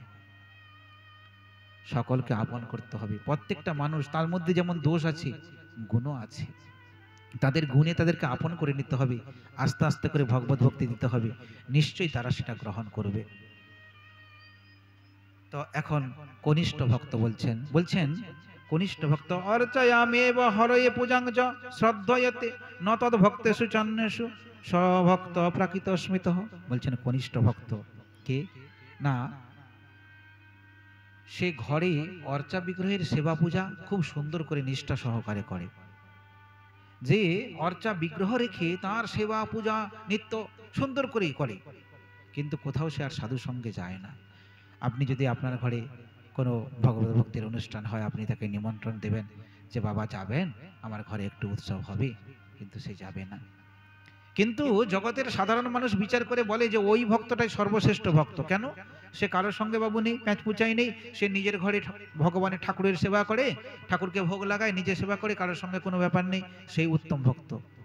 ভাগবত বলছেন না, সে সব থেকে কনিষ্ঠ ভক্ত। সারা জীবন ভগবানের ভজন করে, ভগবানকে আরতি করে কোনোদিন প্রসন্ন করা যাবে না যতক্ষণ না সাধু সঙ্গ করা হয়, সাধুগুরু বৈষ্ণবের চরণ তুলে যতক্ষণ না প্রাপ্ত করা যায়। সাধুগুরু বৈষ্ণবকে যদি ভালোবাসতে না পারা যায়, তাদের চরণ ধরে না নিলে কখনোই ভগবান কৃপা করেন না। ভগবান তখনই কৃপা করেন যদি সাধুগুরু বৈষ্ণবরা আগে তাকে কৃপা করে দেন। এই জন্য সাধু সঙ্গ তাকে করতে হবে। ভগবানকে ভালোবাসুক, অর্চা বিগ্রহকে ভালোবাসুক, তার সেবা করুক, কিন্তু তাকে সাধু সঙ্গ করতে হবে, সকলের সঙ্গে মিশতে হবে, না হলে সে কনিষ্ঠ ভক্ত সাধারণ। এইভাবে সুন্দর ব্যাখ্যা দিলেন। রাজা পরের প্রশ্ন করলেন, তৃতীয় প্রশ্ন রাখলেন, পরস্য বিষ্ণু ঋষস্য ময়িনামপি মহিনাম মায়াং বেদুত্তমিচ্ছাম ভগবন্ত ব্রুবন্ত নহ। বলছেন সর্বশক্তিমান পরম কারণ বিষ্ণু ভগবানের মায়া বড় বড় মায়াবীদেরও মোহিত করে দেয়, কেউ তাকে চিনতে পারে না। অতএব এখন আপনি কৃপা করে মায়ার স্বরূপ বলুন। বলছেন মায়ার স্বরূপটা কেমন? বিষ্ণু ভগবানের মায়া নাকি বড় বড় মায়াবীদের পর্যন্ত মোহিত করে দেয়, তাহলে সেই মায়ার স্বরূপটা তাকে দেখতে কেমন? তখন সেই কথার উত্তরে অন্তরিক্ষ এই যোগীন্দ্র ইনি বলছেন, রাজন, মায়াকে দেখতে পাওয়া যায় না। আপনি মায়ার স্বরূপ জানতে চাইছেন, মায়াকে দেখতে পাওয়া যায় না, তবে তার কার্যের দ্বারা বোঝা যায় মায়া আছে। কি কার্য? না এই যে আমরা জন্মগ্রহণ করলাম, এই সৃষ্টিটা, এর পিছনে ভগবানের মায়া শক্তি আছে। মায়ার দ্বারা সৃষ্টি, সৃষ্টি হওয়ার পর আমরা আস্তে আস্তে করে এই দেহটাকে আপন করে নিলাম, ভগবানকে ভুলে গেলাম, এ হলো ভগবানের মায়া। আর সেই ভগবানের মায়ার পাল্লায় পড়ে আমরা অকর্ম কুকর্ম করলাম, ভগবত ভজন করলাম না, শেষের দিনে অনেক কষ্ট যন্ত্রণার দ্বারা মৃত্যু হলো, নরকে চলে গেলাম। এসবই ভগবানের মায়া। একটা মানুষের জন্ম থেকে তার মৃত্যু, নরক পর্যন্ত চলে যাওয়া, পুনরায় আবার এই যে চক্রাকারে ঘুরতে, একজনই পরিভ্রমণ করে আরেকজনই থেকে আরেকজনই, এই যে সবটাই মায়ার কাজ, ভগবানের মায়া শক্তি দ্বারা সেটা নির্ধারিত হয়। এখন রাজা পরবর্তী প্রশ্ন রাখলেন। রাজা নিমি চতুর্থ প্রশ্ন রেখেছেন, যতই তামৈশ্বরিং মায়াং দুস্তরামকৃতদ্মিহি তরণ তেজস্থূলধিও মহর্ষ ইমোচুতত্তামহ। বলছেন যারা নিজের মনকে বশীভূত করতে সক্ষম হননি, তাদের পক্ষে ভগবানের এই মায়ার রাজ্যকে অতিক্রম করা অতি কঠিন। আপনি অনুগ্রহ করে বলুন, যারা শরীর আদিতে আত্মবুদ্ধি নিবেশ করে, যাদের জ্ঞান সীমিত, তারাও অনায়াসে কি করে পার হতে সক্ষম হবে? আপনি বললেন যে মায়ার দ্বারা নাকি মানুষ কৃষ্ণ ভজন ভুলে যায়, হরিভজন ভুলে যায়। যখন মাতৃগর্ভে থাকে সে কথা দেয় ভজন করবে বলে, কিন্তু পরে যখন জন্ম হয় জগৎ সংসারকে ভালোবাসে, নিজের দেহটাকে ভালোবাসে, তার লালন পালনে ব্যস্ত হয়ে যায়, অকর্ম কুকর্ম করে, সে আর ভজন করে না। এটা নাকি মায়া তাকে হরিভজন থেকে বিচ্যুত করে দেয়। এখন আপনি কৃপা করে বলুন, এই মায়াটাকে কি করে কাটানো যায়, কি করে মায়াকে পরাজিত করা যায়, মায়ের রাজ্য থেকে ভগবানের চরণে পৌঁছে যাওয়া যায়? এই মায়াকে অতিক্রম করা কি করে সম্ভব? এই মায়াকে জয় করা কি করে সম্ভব? এই কথার উত্তরে প্রবুদ্ধ যোগেন্দ্র তিনি বলছেন, তস্মাৎ গুরু প্রপদ্যেতু জিজ্ঞাসু শ্রেয় উত্তমম শাব্দে পারেচ নিষ্ণান্তং ব্রহ্মণু পশমাশ্রয়ম। প্রবুদ্ধ বলছেন, রাজন, উত্তম প্রশ্ন আপনি করেছেন। এই মায়ার রাজ্যকে অতিক্রম করতে গেলে, মায়াকে জয় করতে গেলে প্রথমে গুরুচরণে আশ্রয় নিতে হবে। তস্মাৎ গুরু প্রপদ্যেতু জিজ্ঞাসু, প্রথমে গুরুচরণে আশ্রয় নিতে হবে। সেই সঙ্গে সঙ্গে ভাগবত এও বলছেন, সুন্দর করে ব্যাখ্যা দিয়ে প্রবুদ্ধ বলছেন, গুরুচরণে তো আশ্রয় নেবেন, মায়াকে ত্যাগ করে ভগবানকে পেতে গেলে গুরুচরণে আশ্রয় নিতে হবে। কিন্তু গুরু কেমন হবেন? শাব্দে পরেচ নিষ্ণাতং ব্রহ্মণু পশমাশ্রয়ম। গুরু কেমন হবেন? গুরুর তিনটা বৈশিষ্ট্য থাকতে হবে। তিনি শব্দব্রহ্মে পারদর্শী হবেন, অর্থাৎ তার শাস্ত্র বিষয়ে পাণ্ডিত্য থাকতে হবে। কেন শাস্ত্র বিষয়ে পাণ্ডিত্য দরকার গুরু হতে গেলে? আজকাল দেখবেন গুরুর অভাব নেই, লাখো লাখো গুরু ঘুরে বেড়াচ্ছে। শুধু ভগবত ভক্তি থাকলে হবে না, শাস্ত্র জ্ঞান থাকা দরকার, তিনি গুরু হবেন। কেন? শিষ্যের মনের সংশয়টা দূর করতে গেলে শাস্ত্র জ্ঞান দরকার। সেই শাস্ত্র যুক্তি দ্বারা তবেই তো শিষ্যের মনের সংশয়টা ছেদন করতে পারবেন। যদি শাস্ত্র জ্ঞান না থাকে গুরু হওয়া যাবে না, এক নম্বর। দ্বিতীয় নম্বরে বলছেন যে পারেচ নিষ্ণাতং, মানে পরব্রহ্ম অর্থাৎ ভগবানের প্রতি যথেষ্ট তার যেন ভক্তি থাকে, ভগবানের পূজা অর্চনা সেবা আদি যেন নিপুণভাবে সে করতে পারে, খুব পারদর্শী হয়। ভগবানের সেবা পূজা ইত্যাদি, সেই ভোর থেকে মঙ্গল আরতি থেকে শুরু করে একেবারে ভগবানের শয়ন পর্যন্ত যে কর্মগুলো, ভগবত পূজা অর্চনা সেবার্চনার যে কর্মগুলো, তাকে ভালো করে জানতে হবে, ভক্তিপরায়ণ হতে হবে। সে যদি ভালো করে এগুলো না জানে, শিষ্যকে শেখাবে কি করে? তাহলে তাকে পরব্রহ্মে নিষ্ঠাযুক্ত হতে হবে। দ্বিতীয় পয়েন্ট হয়ে গেল।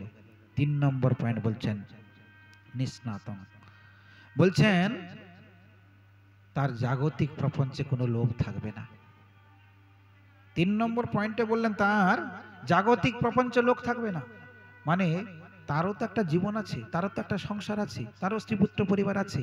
কিন্তু এই স্ত্রীপুত্র পরিবার নিয়ে তিনি থাকবেন, কিন্তু সেই থাকাটা অনেক বেশি উন্নতি, অনেক বেশি ঐশ্বর্য সম্পন্ন, এটা ভাববেন না। প্রত্যেক গুরু চিন্তা করেন, আমি শিষ্য বাড়ি থেকে মুড়ে মুজড়ে নিয়ে এসে আমার জীবনটাকে সুখকর করব, কিন্তু এটা ভাবলে হবে না। গুরুর এই জাগতিক প্রপঞ্চ, অর্থ টাকা পয়সা এদিকের প্রতি তার অতটা টান থাকবে না। তিনি চিন্তা করবেন, আমি আমার শিষ্য বাড়িতে যাব, তার কাজটা উদ্ধার করব, তার দ্বারা ভালোবেসে সেই যেটুকু দেবে ওর দ্বারাই আমার চলবে। আরো বেশি করে ব্যাংক ব্যালেন্স করব, আরো বেশি করে বাড়ি ঘর বিরাট কিছু, এই ভাবনা তার থাকবে না। যদ্যপি অনেক শিষ্য কিন্তু খারাপ হয়, এই কথাটা বলার মানে এই নয় যে শিষ্যরা খুব নেচে উঠবেন, বাহ খুব সুন্দর কথা, গুরু যে হবে সে শিষ্যের কাছ থেকে বিশেষ তার থাকবে না, কিছু নেবেন না, আর সে মোটামুটি ভালোবেসে যেটা দেবে সেটাই নেবে। এটা তো ভালো কথা, কিন্তু অনেক শিষ্য কিন্তু তারা কিন্তু খুব খুব চালাক প্রকৃতির হয়। তাদের অনেক টাকা অর্থ পয়সা আছে, কিন্তু গুরু সেবার সময় তারা কিন্তু পিছুপা হয়ে যায়। সেটা কখনোই শিষ্যের উচিত নয়। ধরুন গুরুদেব তার গৃহে অনুষ্ঠান করছেন, শিষ্যকে কি বলছেন যে বাবা এক টিন তেল দিতে হবে আমার এই উৎসবে। সেই মানুষটার 1 টিন তেল দেওয়ার ক্ষমতা আছে, তাই তো গুরুদেব বলেছে, কিন্তু সে দেবে না, নানান রকম সমালোচনা করবে। এটা ঠিক না। আপনার সামর্থ্য থাকলে আপনি নিশ্চয় দেবেন সেখানে, কিন্তু কেন আপনি আপনার ঘরের অন্যান্য কাজে, উৎসব অনুষ্ঠান, আত্মীয় পরিজন তাদেরকে অনেক দিচ্ছেন, গুরুকে দেওয়ার বেলা কেন? এটা যেন না হয়। গুরুর বৈশিষ্ট্য হবে তার জাগতিক প্রপঞ্চ লোভ থাকবে না, শিষ্যের বাড়িতে স্বাভাবিকভাবে তার যেটুকু পাবেন তাতেই খুশি থাকবে। তাই বলে এই নয় যে তুমি গুরুকে দিতে পারবে, দেওয়ার ক্ষমতা আছে, কিন্তু তুমি দেবে না, এটা হলো কৃপণতা। এটা কখনো শিষ্য থাকা উচিত নয়। তার সামর্থ্য অনুসারে সে নিশ্চয়ই গুরুকে যেন দিতে পারে। যাই হোক, এরকম গুরুর চরণে আশ্রয় নিতে হবে। সেই গুরুদেব তিনি কি করে ভগবত ভজন করতে হয়, ভগবানের চরণে মন প্রাণ সমর্পিত করতে হয় এবং শেষে ভক্তি অর্জন করতে হয়, সেই পথটা গুরুদেব বলে দেবেন। সেই পথে অগ্রসর হলে মায়া ছুটে চলে যাবে, ভগবানকে পাওয়া যাবে। প্রশ্ন ছিল যে কি করে মায়াকে ত্যাগ করব, মায়ার রাজ্যকে, মায়াকে জয় করে ভগবত ভজন করতে পারবো। তার উত্তর দিলেন গুরুচরণ, উৎকৃষ্ট গুরু, যার তিনটা বৈশিষ্ট্য থাকবে, সেই গুরুর চরণে আশ্রয় নিয়ে তার কথা মতো ভক্তিপথে এগোলে মায়াকে জয় করা যায়। এর পরবর্তী প্রশ্ন রাখছেন, নারায়ণাভিধিনাশ্য ব্রহ্মণ পরমাত্মন নিষ্ঠামহর্তনো বক্তুং ইয়ং হি ব্রহ্মবিত্তমা। বলছেন রাজন বলছেন যে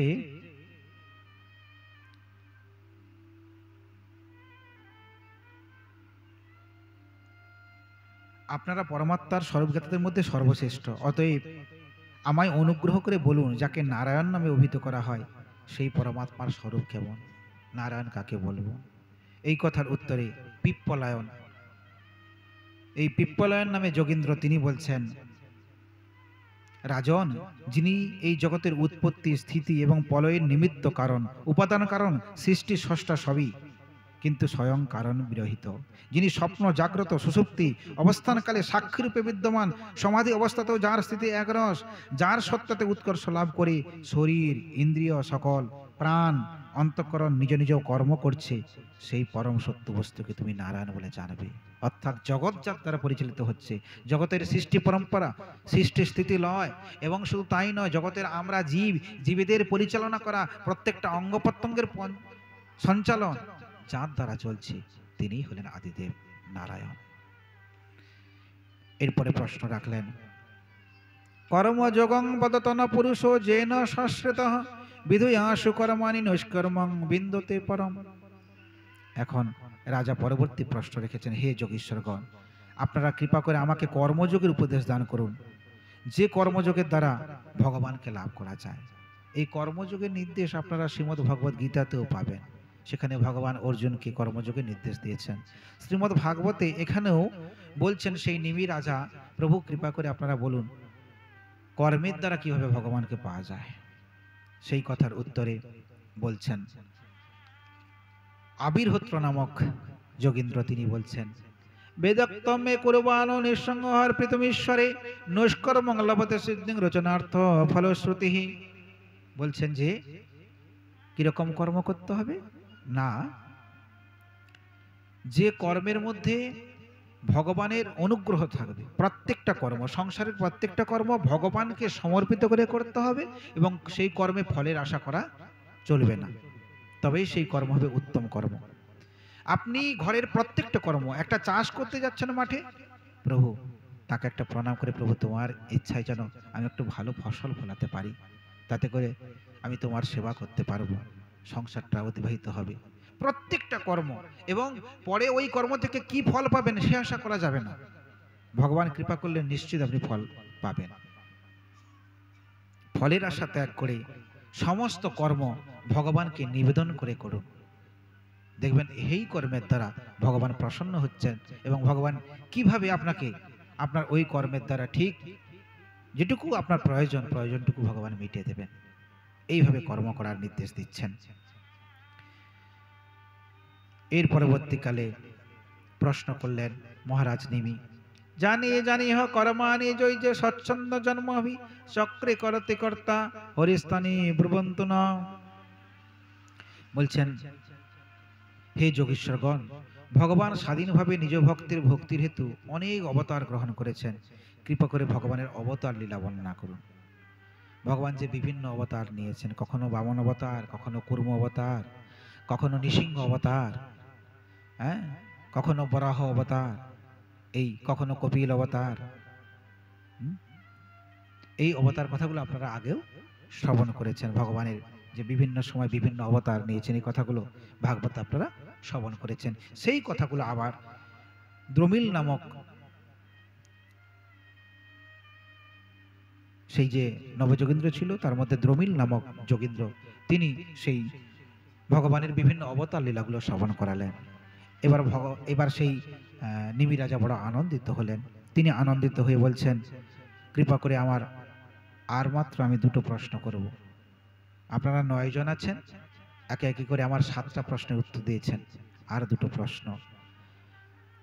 অষ্টম প্রশ্ন রাখলেন, ভগবন্তং হরিং প্রায়ণ ভজন্তম বিত্তমা তেষাম বসন্ত কামানাঙ্কা নিষ্ঠা অভিজিতাত্মনাম।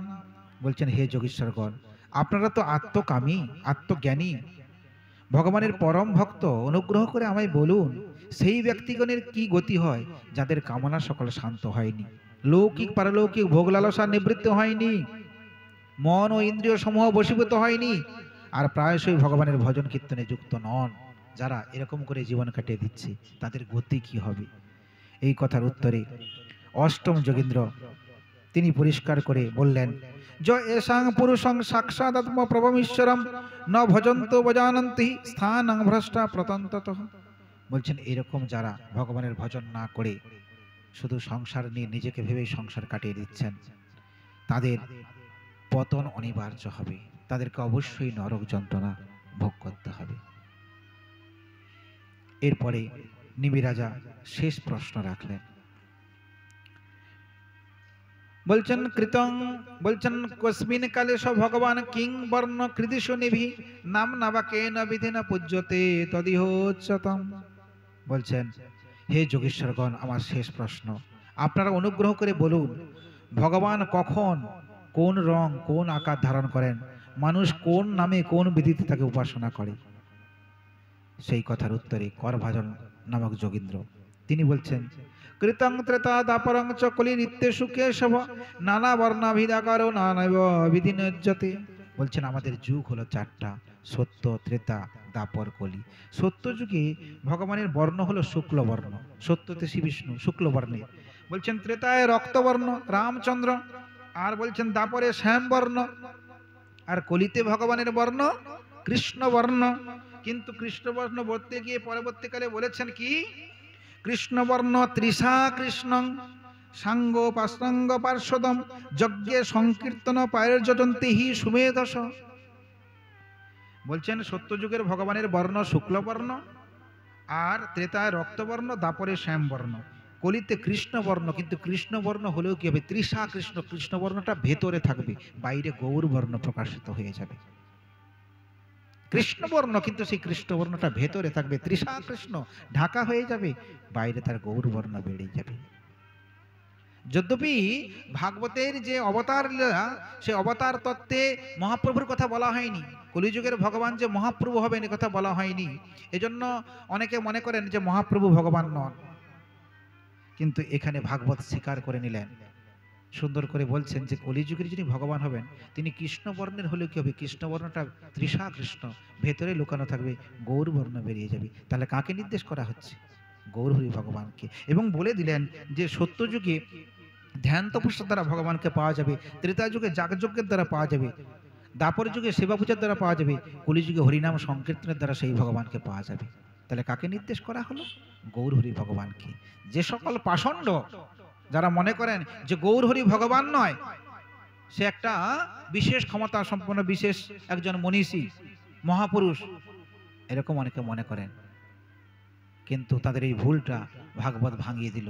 ভাগবত ঘোষণা করে দিল যে কলিযুগের ভগবান হলেন গৌরহরি। কারণ গৌরহরি রাধা কৃষ্ণের মিলিত তনু, তিনি কৃষ্ণবর্ণ, কৃষ্ণটা তার ভেতরে চাপা, আর রাধারানীর ভাব কান্তি গৌর বর্ণ নিয়ে, রাধারানীর যে সেই গৌর তপ্ত কাঞ্চন গৌরাঙ্গিনী, সেই রাধারানীর বর্ণটাকে অঙ্গীকার করে তিনি এসেছেন। বাইরে রাধা, ভেতরে কৃষ্ণ, কৃষ্ণ বর্ণটা তার তৃষা কৃষ্ণ চাপা ভেতরে, তিনি কৃষ্ণ, বাইরে রাধা, তিনি হলেন আমার গৌরহরি ভগবান। বলিয়ে গৌরহরি ভগবান কি। এইভাবে কি সুন্দর করে ব্যাখ্যা দিলেন। সেই রাজা বড় আনন্দিত হলেন, আর সেই কথাগুলো এতক্ষণ ধরে নারদ মুনি বসুদেবকে বললেন যে কি করে ভগবানের চরণ পেতে হয়, সেই বিষয়ে 9টা প্রশ্ন শুনে বসুদেব আনন্দিত হলেন। সেইভাবেই বসুদেব ভগবত ভজনে প্রবৃত্ত হলেন। এইভাবে নারদ মুনি এবং বসুদেবের মধ্যে কথোপকথন হয়ে গেল। এই ঘটনার পরে এবার সেই যে ঘটনা আপনারা শ্রবণ করেছিলেন একটু আগে, যে সেই মুনি ঋষিরা অভিশাপ দিয়েছেন একটা মুষল, সেই মুষলটাকে চূর্ণ করে জলে ভাসিয়ে দেওয়া হয়েছে, সেগুলো এরকা ঘাসে পরিণত হয়েছে। আর একটা বড় খণ্ড সেটা সেই ধীবর মৎস্যের কাছ থেকে পেয়ে তার তীরের ফলার মধ্যে রেখেছে। এই ঘটনার পরে ভগবান শ্রীকৃষ্ণ সকলকে বলছেন, দেখো দ্বারকাবাসীগণ, তোমরা যদি আমাকে ভালোবাসো, এতটুকু যদি আমার প্রতি শ্রদ্ধা থাকে, তাহলে আমি যা বলবো নিশ্চয় করবে, আমি ভালোর জন্য বলবো। আমি বলি কি, তোমরা সকলে মিলে চলো আমরা প্রভাস তীর্থে চলে যাই, সেখানে গিয়ে ভগবত ভজন করব, সাধু সন্তদের সেবা করব, ভগবানের পূজা যাগ যজ্ঞ ইত্যাদি হবে। কেন না, আমাদের উপর মুনি ঋষিদের অভিশাপ নেমে এসেছে, না জানি হয়তো সেই অভিশাপে আমরা ধ্বংস হয়ে যাব। তাই ধ্বংসের আগে যদি আমরা ভগবত ভজন করতে পারি, ভগবানকে ভক্তি করতে পারি, তার সেবা পূজা করতে পারি, তাহলে হয়তো তার কৃপায় আবার অক্ষত থাকতে পারবো, ভালো থাকতে পারবো, সুখে থাকতে পারবো। অতএব আমাদেরকে যদি ভালো থাকতে হয়, মঙ্গল কামনা করতে হয়, মুনি ঋষিদের অভিশাপ থেকে বাঁচতে হয়, তাহলে আমাদের সবাইকে প্রভাস তীর্থে যেতে হবে, সেখানে গিয়ে ভগবানের ভজন করতে হবে। এতে বই সুমতপাতা বুদ্ধিষ্টিং সর্বত পাপ পশ্চন অকুল শাশ্বত ব্রাহ্মণেব্য দূরত্বয়।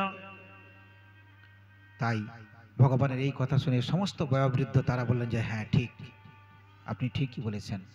সকলে মিলে প্রস্তুত হলেন কোথায় না, সেই প্রভাস তীর্থে যাওয়ার জন্য। হ্যাঁ, ওখানে গিয়ে আমরা যাগযজ্ঞ করব, পূজর্চনা করব, ভগবানের ভজন করব এবং সাধু সন্তদের সেবা করব, যাতে করে এই যে অভিশাপটা লেগেছে আমাদের উপর, মুনি ঋষিরা অভিশাপ দিয়েছেন, অভিশাপটা দূর হয়ে যায়, যদুবংশ ধ্বংস হবে বলেছেন মুনি ঋষিরা।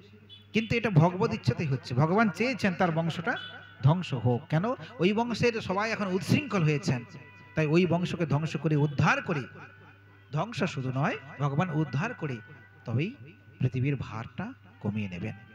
তাই এখন ভগবানের কথা মতো সকলে যাওয়ার প্রস্তুতি নিচ্ছেন। এই যে বিশাল কর্মকাণ্ড চলছে, সবাই সেই সমস্ত সেই প্রভাস তীর্থে যাওয়ার জন্য তার আয়োজন চলছে, সকলেই যাবেন। এত দ্বারকাবাসী সবাই প্রস্তুত হচ্ছেন, যে যার সমস্ত তাদের সব প্রয়োজনীয় জিনিসপত্র নিয়ে প্রস্তুত হচ্ছেন, যেন একটা বিরাট মেলা বসেছে।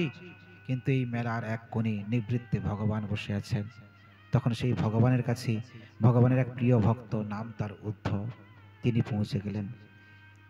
তিনি পৌঁছে গিয়ে বলছেন, প্রভু আমি শুনলাম আপনি নাকি লীলা সম্বরণ করবেন। প্রভু আপনি আমার প্রাণ জীবন সমস্ত কিছু, আপনি যদি চলে যান আমি কি নিয়ে থাকবো, তার থেকে বড় ভালো হয় আমি যদি আপনার আগে চলে যেতে পারি। নাহং তবাঙ্ঘ্রি কমলং খনার্দমপি কেশব ত্যাক্তুং সমুৎসহে নাথ সনাথ নয়মাবপি। সেই উদ্ধব ভগবানের চরণে এসে প্রণত হয়ে বলছেন, হে প্রভু আপনি আমার জীবন স্বরূপ, অতএব আপনি কৃপা করুন আমি যেন আপনার আগে চলে যেতে পারি। ভগবান বলছেন, না তোমার চলে গেলে হবে না, তোমাকে থাকতে হবে। সবাই তো চলে গেলে হবে না, সবাই যদি চলে যায় কৃষ্ণ ভক্তির প্রচার কি করে হবে, হরিভক্তির প্রচার কি করে হবে? যে পথ যে মার্গ আমি দিয়ে গেলাম তার তো প্রচার প্রসার হওয়া প্রয়োজন। তুমি যদি চলে যাও সেই কৃষ্ণ ভক্তির প্রচার প্রসার হবে না, তাই তোমাকে থাকতে হবে। ভগবানকে বলছেন উদ্ধব, প্রভু আপনি তো বলছেন, কিন্তু মায়া যে আমাকে গ্রাস করেছে, আমি এই মায়া থেকে বেরোতে পারছি না, সংসার আমাকে আষ্টে পৃষ্ঠে বেঁধে ফেলেছে। উদ্ধবের মতো বড় ভক্ত হয় না, তার ভক্তির তুলনা চলে না, কিন্তু সেই ভক্ত আজকে বলছেন, প্রভু মায়া আমাকে গ্রাস করেছে, আমি মায়া থেকে বেরোতে পারছি না। ভগবানের চরণে শরণাগত। তা এখন ভগবান বলছেন, দেখো তোমাকে একটা উপাখ্যান বলি, তুমি শোনো। আমার পূর্বপুরুষ নাম ছিল যদু। সেই যদু রাজার সঙ্গে একবার দেখা হয়েছিল অবধূত ব্রাহ্মণ, তার নাম দত্তাত্রেয়। সেই দত্তাত্রেয় নামে অবধূত ব্রাহ্মণের সঙ্গে আমার পূর্বপুরুষ যদুর একবার সাক্ষাৎ হয়েছিল। আমার সেই পূর্বপুরুষ যদু দেখলেন এই দত্তাত্রেয় অবধূত ব্রাহ্মণ বিশাল জ্ঞানের অধিকারী, কিন্তু সংসারে এসে একেবারে ছোট বাচ্চার মতো থাকে, ছোট শিশুর মতো। শিশুর যেমন কোনো চিন্তা থাকে না, কোনো কষ্ট থাকে না, আনন্দে বিচরণ করেন, সহজ সরল, ঠিক তেমনি করেই সেই অবধূত দত্তাত্রেয় সে খুব আনন্দে বিচরণ করেন, তার কোনো দুঃখ নেই। আনন্দে থাকেন। তখন এইটা দেখে সেই যদু রাজা তাকে প্রশ্ন করেছিল, হে অবধূত দত্তাত্রেয়, আপনি কি করে এত ভালো থাকছেন? এই সংসারে সকলে সংসারের মধ্যে মাথা গলিয়ে দেয়, সংসারের মধ্যে নানান রকম জ্বালা যন্ত্রণায় জর্জরিত হয়ে যায়, কিন্তু আমি দেখছি আপনি সুন্দর করে সংসারের মধ্যে আছেন, সেই পাকাল মাছের মতো পাকের মধ্যে আছেন, কিন্তু গায়ে পাক লাগছে না। আপনি সংসার থেকে মুক্ত হই, সংসারের মধ্যে থেকেও কি করে সংসার আপনাকে তাড়না করছে না, একটা শিশুর মতো সহজ সরলভাবে জীবনযাপন করছেন, আনন্দে জীবন কাটিয়ে দিচ্ছেন, কি করে করছেন? তখন সেই অবধূত দত্তাত্রেয় সে বললেন, হে রাজন, আমি জীবনে 24 জনকে গুরু বানিয়েছি, আমি জীবনে 24 জনকে গুরু বানিয়েছি। নিতাই গৌর প্রেমানন্দে হরি হরি বল, হরি বল, হরি বল, হরি বল। আমি আমার জীবনে 24 জনকে গুরু বানিয়েছি, তাদের কাছ থেকে শিক্ষা নিয়েছি। তুমি 24 জনকে গুরু বানিয়েছো? বলো তোমার গুরুর পরিচয় দাও। এখন সেই অবধূত দত্তাত্রেয় যদু রাজাকে বলছেন, আর সেই কথাগুলো ভগবান কৃষ্ণ উদ্ধবকে শিক্ষা দিচ্ছেন। বলছেন সেই দত্তাত্রেয় বলছেন, আমার প্রথম গুরু হলো পৃথিবী, আমার প্রথম গুরুর নাম হলো পৃথিবী। এই পৃথিবী বা মাটির উপর কত লোক কত অন্যায় করে, পৃথিবী সকল ধৈর্য ধরিয়া সহ্য করেন, সকলকে ক্ষমা করে দেন। এই ধৈর্যশীলতা ক্ষমা গুণ আমি পৃথিবী গুরুর কাছ থেকে লাভ করেছি। দেখুন দত্তাত্রেয় বলছেন, পৃথিবী হলো আমার গুরু, কারণ এই পৃথিবীর উপর কত অত্যাচার হয়, অনাচার হয়, কিন্তু পৃথিবী মুখ বুজে সহ্য করে। এই যে সহ্য ক্ষমতা, ক্ষমাশীলতা, এটা আমি পৃথিবীর কাছ থেকে পেয়েছি। এই ক্ষমাশীলতাটা পেয়েছি বলে আজকে এত আনন্দে আছি। যিনি ক্ষমাশীল হবেন, অল্পতে অসন্তুষ্ট হবেন না, যিনি ক্ষমাশীল হবেন তিনি আনন্দে থাকবেন। আর যিনি ক্রোধী হবেন, অল্পতে অসন্তুষ্ট হয়ে যান, যে তার রাগটাকে কন্ট্রোল করতে পারে না, ক্রোধ রিপুটাকে দমন করতে পারে না, সে কিন্তু অশান্ত থাকবে, জীবনে সে সুখ পাবে না, সংসারটা তার যন্ত্রণায় ভরে যাবে। তাই আমাদের প্রত্যেকের উচিত জীবনে ভালো থাকতে গেলে ক্রোধকে সম্বরণ করা। পৃথিবীর কাছ থেকে শিক্ষা পাবো যে পৃথিবী কতটা ধৈর্যশীল, তার উপর কত অত্যাচার হয়, কত অন্যায় হয়, সে মুখ বুজে নীরবে সহ্য করে। আমাদেরও সবকিছু সহ্য করার ক্ষমতা থাকা দরকার, অধৈর্য হলে হবে না। এই ধৈর্য গুণ পৃথিবীর কাছ থেকে আমি পেয়েছি। আমার দ্বিতীয় গুরু হলো বায়ু। পৃথিবীর নানা স্থানে গন্ধ নিয়ে যায়, এইসব গন্ধ বহন করিয়া বায়ুর নির্লিপ্ত থাকে, আমি নির্লিপ্ততা গুণ বায়ুর কাছ থেকে পেয়েছি। বলছেন বায়ু সে কি করে না, বিভিন্ন জায়গায় ছড়িয়ে পড়ে, আর সে কি করে, গন্ধকে বহন করে নিয়ে যায়। এই যে বায়ুর মধ্যে আমরা একটা গন্ধ পাই, এটা কিন্তু বায়ুর নয়, গন্ধটা অন্য কোনো বস্তু থেকে উঠেছে, বায়ু সেটাকে ছড়িয়ে দিচ্ছে। তাই বলে কি বায়ু খারাপ হয়ে গেল? না, বায়ু সেটাকে বহন করছেন মাত্র। একই রকম আমরা আমাদের প্রয়োজনে চোর ডাকাতের সঙ্গে আমাদের মিশতে হতে পারে, সংসারে সকলের সঙ্গে উঠাপড়া করতে হবে, চলতে হবে, কিন্তু আপনি নিজেকে নির্লিপ্ত রাখবেন। সংসারের যারা ভগবত ভজন করেন না, অসাধুদের সঙ্গেও প্রয়োজনে মিশতে হবে। তাই বলে কি তার সঙ্গে মিশে আপনি অসাধু হয়ে যাবেন? না, প্রয়োজনে, সংসারের প্রয়োজনে আপনাকে মিশতে হয়েছে, কিন্তু আপনি আপনার নির্লিপ্ততা গুণ, ভগবানের প্রতি ভজন ভক্তিটা যেন আপনার ঠিক থাকে। তার সঙ্গে মিশেছেন দুদিন বলে যে তার মতো আচরণ করে নেবেন, আপনিও চোর হয়ে যাবেন না। আপনার প্রয়োজনে তার কাছে যেতে হয়েছে, অসাধু ব্যক্তির কাছে, তাই বলে আপনি অসাধু হবেন না। বায়ু প্রয়োজনে বিভিন্ন জায়গায় যায়, গন্ধ নিয়ে যায়, তাই বলে বায়ুটা খারাপ নয়, ওটা গন্ধর জন্য খারাপ মনে হয়। এই যে নির্লিপ্ততা গুণ আমি বায়ুর কাছ থেকে পেয়েছি। আমার তৃতীয় গুরু হলো আকাশ। আকাশ সকল বস্তুর অন্তরে বাহিরে বর্তমান, কিন্তু কোনো বস্তুর সঙ্গে সঙ্গদোষ স্পর্শ করে না। এই অপূর্ব নিঃসঙ্গতা আমি আকাশ গুরুর কাছ থেকে লাভ করেছি। আকাশ, তিনি আকাশ কি হয় না, অন্তরে বাইরে সর্বত্র আকাশ আছে, কিন্তু সেই কি থাকে, নিঃসঙ্গ থাকে, নিঃসঙ্গ থাকে কারোর সঙ্গে। এই আকাশের মধ্যে গ্রহ নক্ষত্র সবই আছে, কিন্তু সব কিছু ঘুরছে আকাশের মধ্যে, কিন্তু আকাশ তার সঙ্গে জড়িয়ে যায় না। একই রকম ভাবে বলছে নিঃসঙ্গতা, আমার সংসারে সকলে থাকবে, এর মধ্যে আমাকে একটু নিঃসঙ্গ থাকতে হবে, একটু একাকী থাকতে হবে মাঝে মাঝে। আপনার হাতে সময় আছে, আপনি কেন পাড়ার মোড়ে গিয়ে অকথাকে কথা বলবেন? আপনি একটু সময় বের করে, যে সময়টা না এটা বৃথা না কাটে, একটু নিঃসঙ্গ একাকী থাকি, একটু ভগবানের চিন্তন করি। একটু একাকী থাকলেন, ভগবানের চিন্তন করলেন। বেশি মানুষের সঙ্গে মেশা ভালো নয়, অধিক কথা বলা, অধিক মেশা মানুষের সঙ্গে, এটা ভালো নয়। আপনাকে যারা ভগবত ভক্তি পথে যাবেন তাদেরকে বিশেষ করে একটু নিঃসঙ্গতার ভাব রাখতে হবে। যখন আপনার সময় আছে আপনি একটু নিঃসঙ্গ হয়ে চুপচাপ করে একাকী ভগবানের কথা ভাবুন। হয়তো একটা কোনো একটু প্রয়োজন আছে, বাজারে গেলেও হয়, কিন্তু না গেলেও তো হয়, দরকার নেই, পরে যাব, আজকে বরং একটু আমি সময় পেয়েছি, একটু নিঃসঙ্গ থাকি। এরপর বলছেন আমার চতুর্থ গুরু হলো জল। জল পান করিয়া মানুষ তৃপ্ত হয়, স্নান করিয়া পবিত্র হয়। আর ঠিক একই রকম করে মধুর বাক্য বলে মানুষকে তৃপ্ত করতে হবে, ধর্মের উপদেশ দ্বারা মানুষকে পবিত্র করতে হবে। তাহলে জল মানুষকে পবিত্র করে, জল পান করে মানুষ তার তৃপ্তি নিবারণ করে। ঠিক একই রকম করে আমাদের এই পবিত্রকারী গুণটা নিয়ে আসতে হবে। আমরাও যেন মানুষকে মিষ্টি কথা বলে তাদেরকে ভগবত ভজনের উপদেশ দিয়ে পবিত্র করতে পারি। জলের কাছ থেকে এই শিক্ষা নিতে হবে। জল সেবা বা জলে স্নানের দ্বারা মানুষ যেমন পবিত্র হয়, সেই পবিত্র গুণটা জলের কাছ থেকে নিতে হবে। আমরাও যেন পবিত্র হতে পারি, আমরা যেন প্রত্যেক মানুষকে ভালোবাসতে পারি, তাদেরকে যেন একটু ভক্তি পথে নিয়ে আসতে চেষ্টা করি, এই ভাব। বলছেন আমার পঞ্চম গুরু হলো অগ্নি। অগ্নি সকল বস্তুর মধ্যে নিবিষ্ট আছে, ঘর্ষণ করলেই ব্যক্ত হয়ে পড়ে। তেমনি ভগবান সকল জীবের অন্তরে প্রবিষ্ট, সাধন ভজনেই প্রকাশিত হয়। দেখুন আগুনের কাছ থেকে কি শিক্ষা। আগুন সর্বত্র আছে, আগুন কিন্তু সর্বত্র আছে। যখন সেখানে ঘষাঘষি হয়ে যাবে সে আগুনটা বেরিয়ে যাবে। আগেকার দিনে সেই পাথর ঠুকে ঠুকে আগুন জ্বালা হতো, কি এখন তো বারুদের আবিষ্কার হয়েছে, কিন্তু আগুন বাঁশে বাঁশে ঘষা লেগে বনে আগুন ধরে গেল। আপনি নিজের হাতটাকে ঘষুন, প্রচন্ড ঘষতে থাকুন, একটা সময় দেখবেন হাতে ঢুলি হয়ে ফোসকা পড়ে যাচ্ছে, হাতটা প্রচন্ড গরম হয়েছে। আগুন আছে, আগুন সর্বত্র আছে, কিন্তু তাকে প্রকাশ করতে হয়, না হলে দেখা যায় না। ঠিক একই রকম করে ভগবান সর্বত্র আছেন, সকল জীবের অন্তরে আছেন, সাধন ভজনের দ্বারা সেই ভগবানকে প্রকাশ করতে হয়। আপনি যদি ভগবত ভজন করেন আপনার হৃদয়ে ভগবান প্রকাশিত হবে। সর্বত্র আছেন, আমরা দেখতে পাই না, আমরা বলি ভগবান কোথায়। যারা ভগবত ভজন করেছেন, সাধকগণ মহাপুরুষগণ, তারা কিন্তু ভগবানকে দর্শন করেছেন, তার সিদ্ধান্ত শাস্ত্রে ভুরি ভুরি আছে। এরপরে বলছেন আমার ষষ্ঠ গুরু হলো চন্দ্র।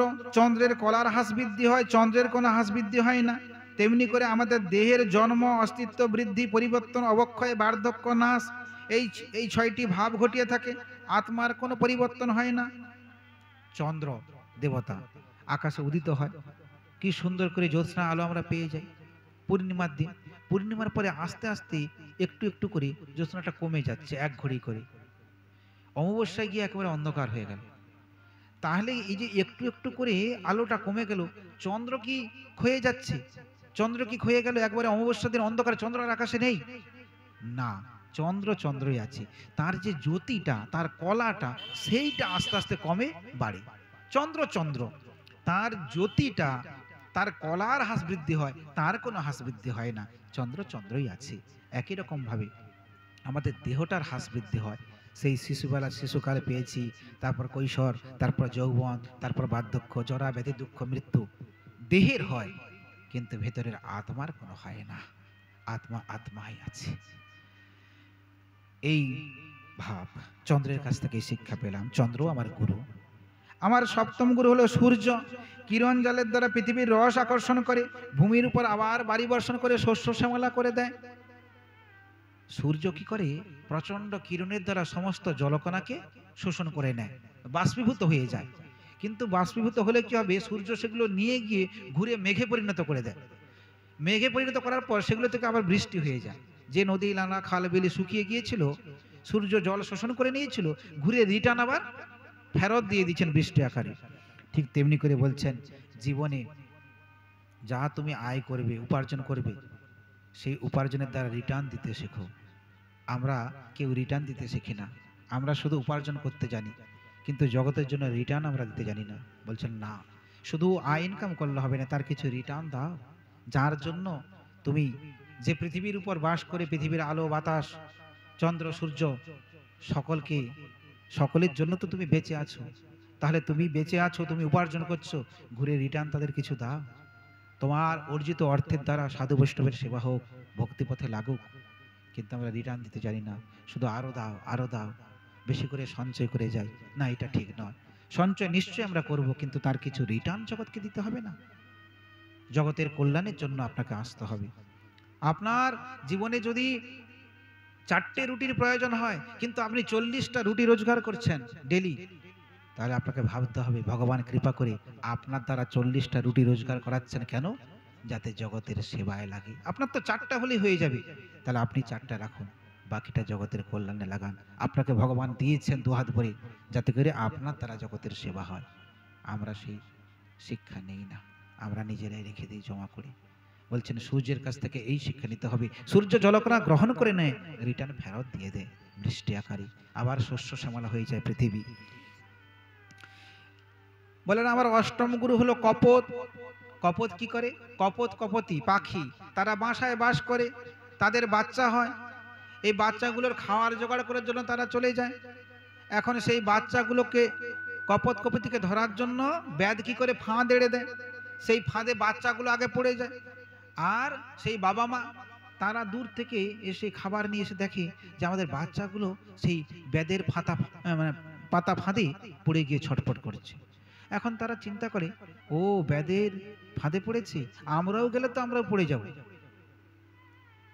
কিন্তু এত স্নেহের টান, এত ভালোবাসা, এত স্নেহ, এত আসক্তি, তারা এটা ভুলে যায়। মনে হয় তাদের যে আমরা যদি যাই আমরাও তো ওখানে পড়ে যাব, কিন্তু এইটা মনে আসে বটে, কিন্তু আবার মন থেকে চলে যায়। কেন?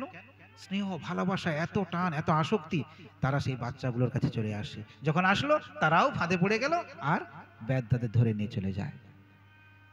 তো এই জন্য বলছেন এই কপোত কপতির কাছ থেকে আমাদের শিক্ষা নিতে হবে, আমাদের অতি আসক্তি ভালো নয়। সংসারে আমরা স্ত্রীপুত্র পরিবার আত্মীয় স্বজন বন্ধু বান্ধব এদেরকে ভালোবাসবো না, কাকে ভালোবাসবো? ভালোবাসবেন, কিন্তু এদের প্রতি অতি আসক্তি ভালো নয়। আপনার ছেলেটা দিন দিন দেরি করে বাড়ি ফিরছে, আপনার ছেলেটা কি যেন মোবাইলটা নিয়ে রাত্রিবেলা কী সব দেখে অনেক রাত্রি পর্যন্ত, আপনি এত ভালোবাসেন, আপনি তার দোষ দেখতে পাচ্ছেন না। আপনার ছেলের নামে নালিশ জানিয়েছে দুই একজন, কিন্তু আপনি মনে করছেন তাকে হটিয়ে দিয়েছেন। না না, এসব বাজে কথা আমি বিশ্বাস করি না। এত ভালোবাসেন, ছেলে মেয়ের প্রতি ভালোবাসা ভালো, কিন্তু অতি ভালোবাসা ভালো নয়। ভালোবাসার ময়ে অন্ধ হয়ে ছেলেটা যে দেরি করে ফিরছে প্রত্যেক দিন, সে যে মোবাইল নিয়ে এদিক ওদিক যাচ্ছে, এদিক ওদিক করছে, সেটাকেও আমরা গুরুত্ব দিচ্ছি না। একদিন দেখা যাবে যে তার দ্বারা আমাদের ভালো করে থাকা হবে না, আমাদেরকে বেরিয়ে যেতে হবে। তো এই জন্য বলছেন যে আসক্তি ভালো সংসারে, কিন্তু অতি আসক্তি ভালো নয়। নিশ্চয়ই ভালোবাসবে, তোমার সন্তানকে ভালোবাসবে না, তোমার স্ত্রীপুত্রকে ভালোবাসবে তো কাকে ভালোবাসবে? আসক্তি ভালো, অতি আসক্তি ভালো নয়। এমন আসক্তি করবেন, এত মায়ার টান থাকবে যে আপনার ভুলটাও আপনি দেখতে পারবেন না। না, এটা ঠিক নয়। ভুলকে ভুল বলে ঘোষণা করেন, না এটা তোর ঠিক নয় বাবা, এটা ভুল, এই আচরণটা ঠিক নয়। শিক্ষা দিতে হবে, না হলে কিন্তু জীবনে বিপদ আছে। বলছেন আমার নবম গুরু হলো অজগর। অজগর সাপ বিশাল শরীর নিয়ে শুয়ে পড়ে থাকে, সে কোথাও খাওয়ারের জন্য যায় না, তার কাছে কখন খাওয়ার এসে গেলে সে খপ করে খেয়ে নেয়, সে কিন্তু ছুটা দৌড়া করে না। আমাদেরকে শিক্ষা দিচ্ছে যে আমাদের জীবনটা চলার জন্য এত ছুটতে হবে না। অজগর তো ছুটে না, ঠিক এমনি করে আমরা আমাদের কর্মের দ্বারা যেটুকু লভ্য হবে ওইটা নিয়েই সন্তুষ্ট থাকো। এত ছুটতে হবে না, এত এত বেশি আরো চাই আরো চাই, নিজেকে শেষ করে নিংড়ে দিয়ে, না না না, এটা ঠিক নয়। এই জন্য আমার নবম গুরু হলো অজগর, এই শিক্ষা অজগরের কাছ থেকে নিলাম। আমার দশম গুরু হলো সাগর। সাগর যেমন বর্ষাকালে ফিত হয়, আবার গ্রীষ্মকালে শুষ্ক হয়ে যায়, ঠিক সেই রকম করে আমাদের মধ্যেও যখন সম্পদ এসে যাবে, আমরা যেন ফুলে ফেপে কলা গাছ না হয়ে যাই। সাগরের বর্ষাকালে জল অনেক বেড়ে যায়, স্ফীত হয়ে যায়, আবার গ্রীষ্মকালে শুকিয়ে যায়। সাগর সাগরই আছে, কখনো বেড়ে যায় কখনো কমে যায়। আমাদের জীবনে কখনো সম্পদ বেশি আসবে, কখনো কম আসবে। বেশি এসে গেলে মানে অহংকারে একেবারে আমাকে কে আর ধরে, না না না, এটা ঠিক নয়। আসতে পারে সম্পদ, কখনোই কোনো বিশেষ আমার ভাগ্যে ছিল ভগবানের কৃপায় কিছু বেশি অর্থ রোজগার করছি বলে তাই বলে অহংকার যেন না আসে। কখনো কখনো বেশি আসতে পারে, কখনো কমেও ভেঙে পড়বেন না, আর বেশি এলেও অহংকারে মত্ত হয়ে যাবেন না। সাগরের কাছ থেকে শিক্ষা পেলাম। আমার একাদশ গুরু হলো পতঙ্গ। পতঙ্গ যেমন অগ্নির প্রতি আকৃষ্ট হইয়া প্রাণ বিসর্জন দেয়, তেমনি মানুষ রমণীর প্রতি আকৃষ্ট হইয়া নরকে পতিত হয়। পিপিলিকার পাখা গজায় মরিবার তরে। আগুন দেখে পিপিলিকা ছুটে গিয়ে, বাহ কি সুন্দর, হ্যাঁ আকর্ষণ, কি সুন্দর চকচক করছে, ওখানে আমি ঝাঁপ দেব, আনন্দ করব। ব্যাস আনন্দ করতে গিয়ে নিরানন্দ হয়ে গেল, আগুনে ঝাঁপ দিয়ে প্রাণটা হারিয়ে গেল। ঠিক তেমনি করে এই জগতে নারীর প্রতি মানুষ অতি আসক্তি সম্পন্ন। আজকাল কত ঘটনা ঘটে যাচ্ছে, এত আসক্তি ভালো নয়। যেমন পতঙ্গ যেমন আগুনের পিছনে ছুটে আগুনে ঝাঁপ দিয়ে প্রাণ বিসর্জন দেয়, ঠিক তেমনি করে জগতে আমরা যদি নারীর কাছে নিজেকে সমর্পণ করে দেই, আত্মসমর্পণ করি, তার চরণে সব দিয়ে দেই, তাহলে আমার জীবনটা শেষ হয়ে গেল। নারীর কাছে নারী থাকবে, নারী পুরুষ না হলে জগতে চলবে না, কিন্তু তার কাছে সমস্ত কিছু, নিজের পর্যন্ত কর্তৃত্ব থাকলো না, নিজের অধিকারটা পর্যন্ত দিয়ে দিচ্ছেন। কোনো বাড়িতে দেখে খুব খারাপ লাগে, সেই ঘরে নারীরা সর্বে সর্বা, তাদের কথা সব চলছে, পুরুষরা সব চুপচাপ আছে, তাদেরকে কথা বলতে দেওয়া হচ্ছে না। এটা কি ঠিক আছে? কোথায় তাদের পৌরুষত্ব? তারা কথা পর্যন্ত বলতে পারছেন না, সবকিছু নারী দ্বারা পরিচালিত হচ্ছে। কি সমাজ! না, এটা কখনোই ঠিক নয়। আমার দাদু গুরু হলো মধুকর, সঞ্চয়শীলতা অনেক বিপদ আনে। মধুমক্ষিকা মৌচাকে অতিরিক্ত মধু সঞ্চিত করে রাখে, অবশেষে বঞ্চিত হয়ে যায়। মৌমাছি মধু সঞ্চয় করে রাখলো, অপর লোক ভোগ করে চলে গেল। লাভ কি হলো? জীবনে অনেক সঞ্চয় করে রাখবেন, ভোগ আপনি করতে পারবেন না। জীবনে আপনার অনেক সঞ্চয় হবে, অনেক অর্থের পেছনে ছুটবেন, ছুটতে ছুটতে জীবনের সময় শেষ। যখন ভোগ করবেন, বাড়িঘর করেছেন, আনন্দ উপভোগ করবেন, তখন আপনার এতই শরীর অসুস্থ হয়ে গেল, ভগবান এমন রোগ ঢুকিয়ে দিল, আর পাচ্ছেন না। হাই সুগার, বাত, উপরে বারান্দায় দাঁড়িয়ে একটু হাওয়া খাবেন, আনন্দ করবেন, উঠা যাচ্ছে না। একটু ভালো মন্দ কিছু খাবেন, না না না, আপনার হাই সুগার। ডাক্তারবাবু বলছেন কোন রকম উচ্ছে সিদ্ধ একটু অন্ন খাওয়া, একটু অল্প, আর কিছু খাওয়া যাবে না। তাহলে যা কিছু করেছিলেন সংসারে, ভোগ করতে পারলেন না। মৌমাছির কাছ থেকে শিক্ষা নিলাম, এত সঞ্চয়শীলতা ভালো নয়, এত সঞ্চয় ভালো নয়, যেটুকু আনবে ওটাতে আনন্দ করে চালিয়ে দাও। আমার ত্রয়োদশ গুরু হলো হস্তি, বলবান হস্তি। হস্তিনীর দ্বারা আকৃষ্ট হয়ে মানুষের নিকটে ধরা পড়ে, মানুষের দাসত্ব করে, সেই রূপ স্ত্রীলোকের দ্বারা মোহিত হইয়া মানুষ কৃতদাসে পরিণত হয়। হ্যাঁ, হস্তিনীর দ্বারা আকৃষ্ট হয়ে হস্তি ধরা পড়ে। সার্কাসে যে হাতিগুলোকে খেলা দেখানো হয়, ওই হাতিগুলোকে ধরার জন্য আগে হস্তিনীকে ধরা হয়, হস্তিনীকে বেঁধে রাখা হয়, হাতিগুলো হস্তিনীর মোহে চলে আসে, গর্ত করা থাকে, সেই গর্তে হাতি পড়ে যায়, এবার হাতিকে সেখান থেকে ধরে নেওয়া হলো। তো সেরকম করে জগতের বেশিরভাগ মানুষ, যুব সমাজ, তারা এই নারীর পেছনে ছুটছেন না। এটা হলে কিন্তু তার জীবনের শরীর সমাধি করবে, কৃতদাসে সে পরিণত হয়ে যাবে, ওঠাবে আর বসাবে। এটা যেন না হয়। সকলে সকলের মর্যাদার জায়গায় থাকবেন, কিন্তু নারীর নিশ্চয়ই তার মান থাকবে, মর্যাদা থাকবে, কিন্তু মর্যাদার বাইরে নয়। তার কৃতদাসে আপনি পরিণত হয়ে যাবেন, আপনাকে ওঠাবে বসাবে। তা অতি নারী আসক্তি ভালো নয়, জীবনে বিপদ আসে।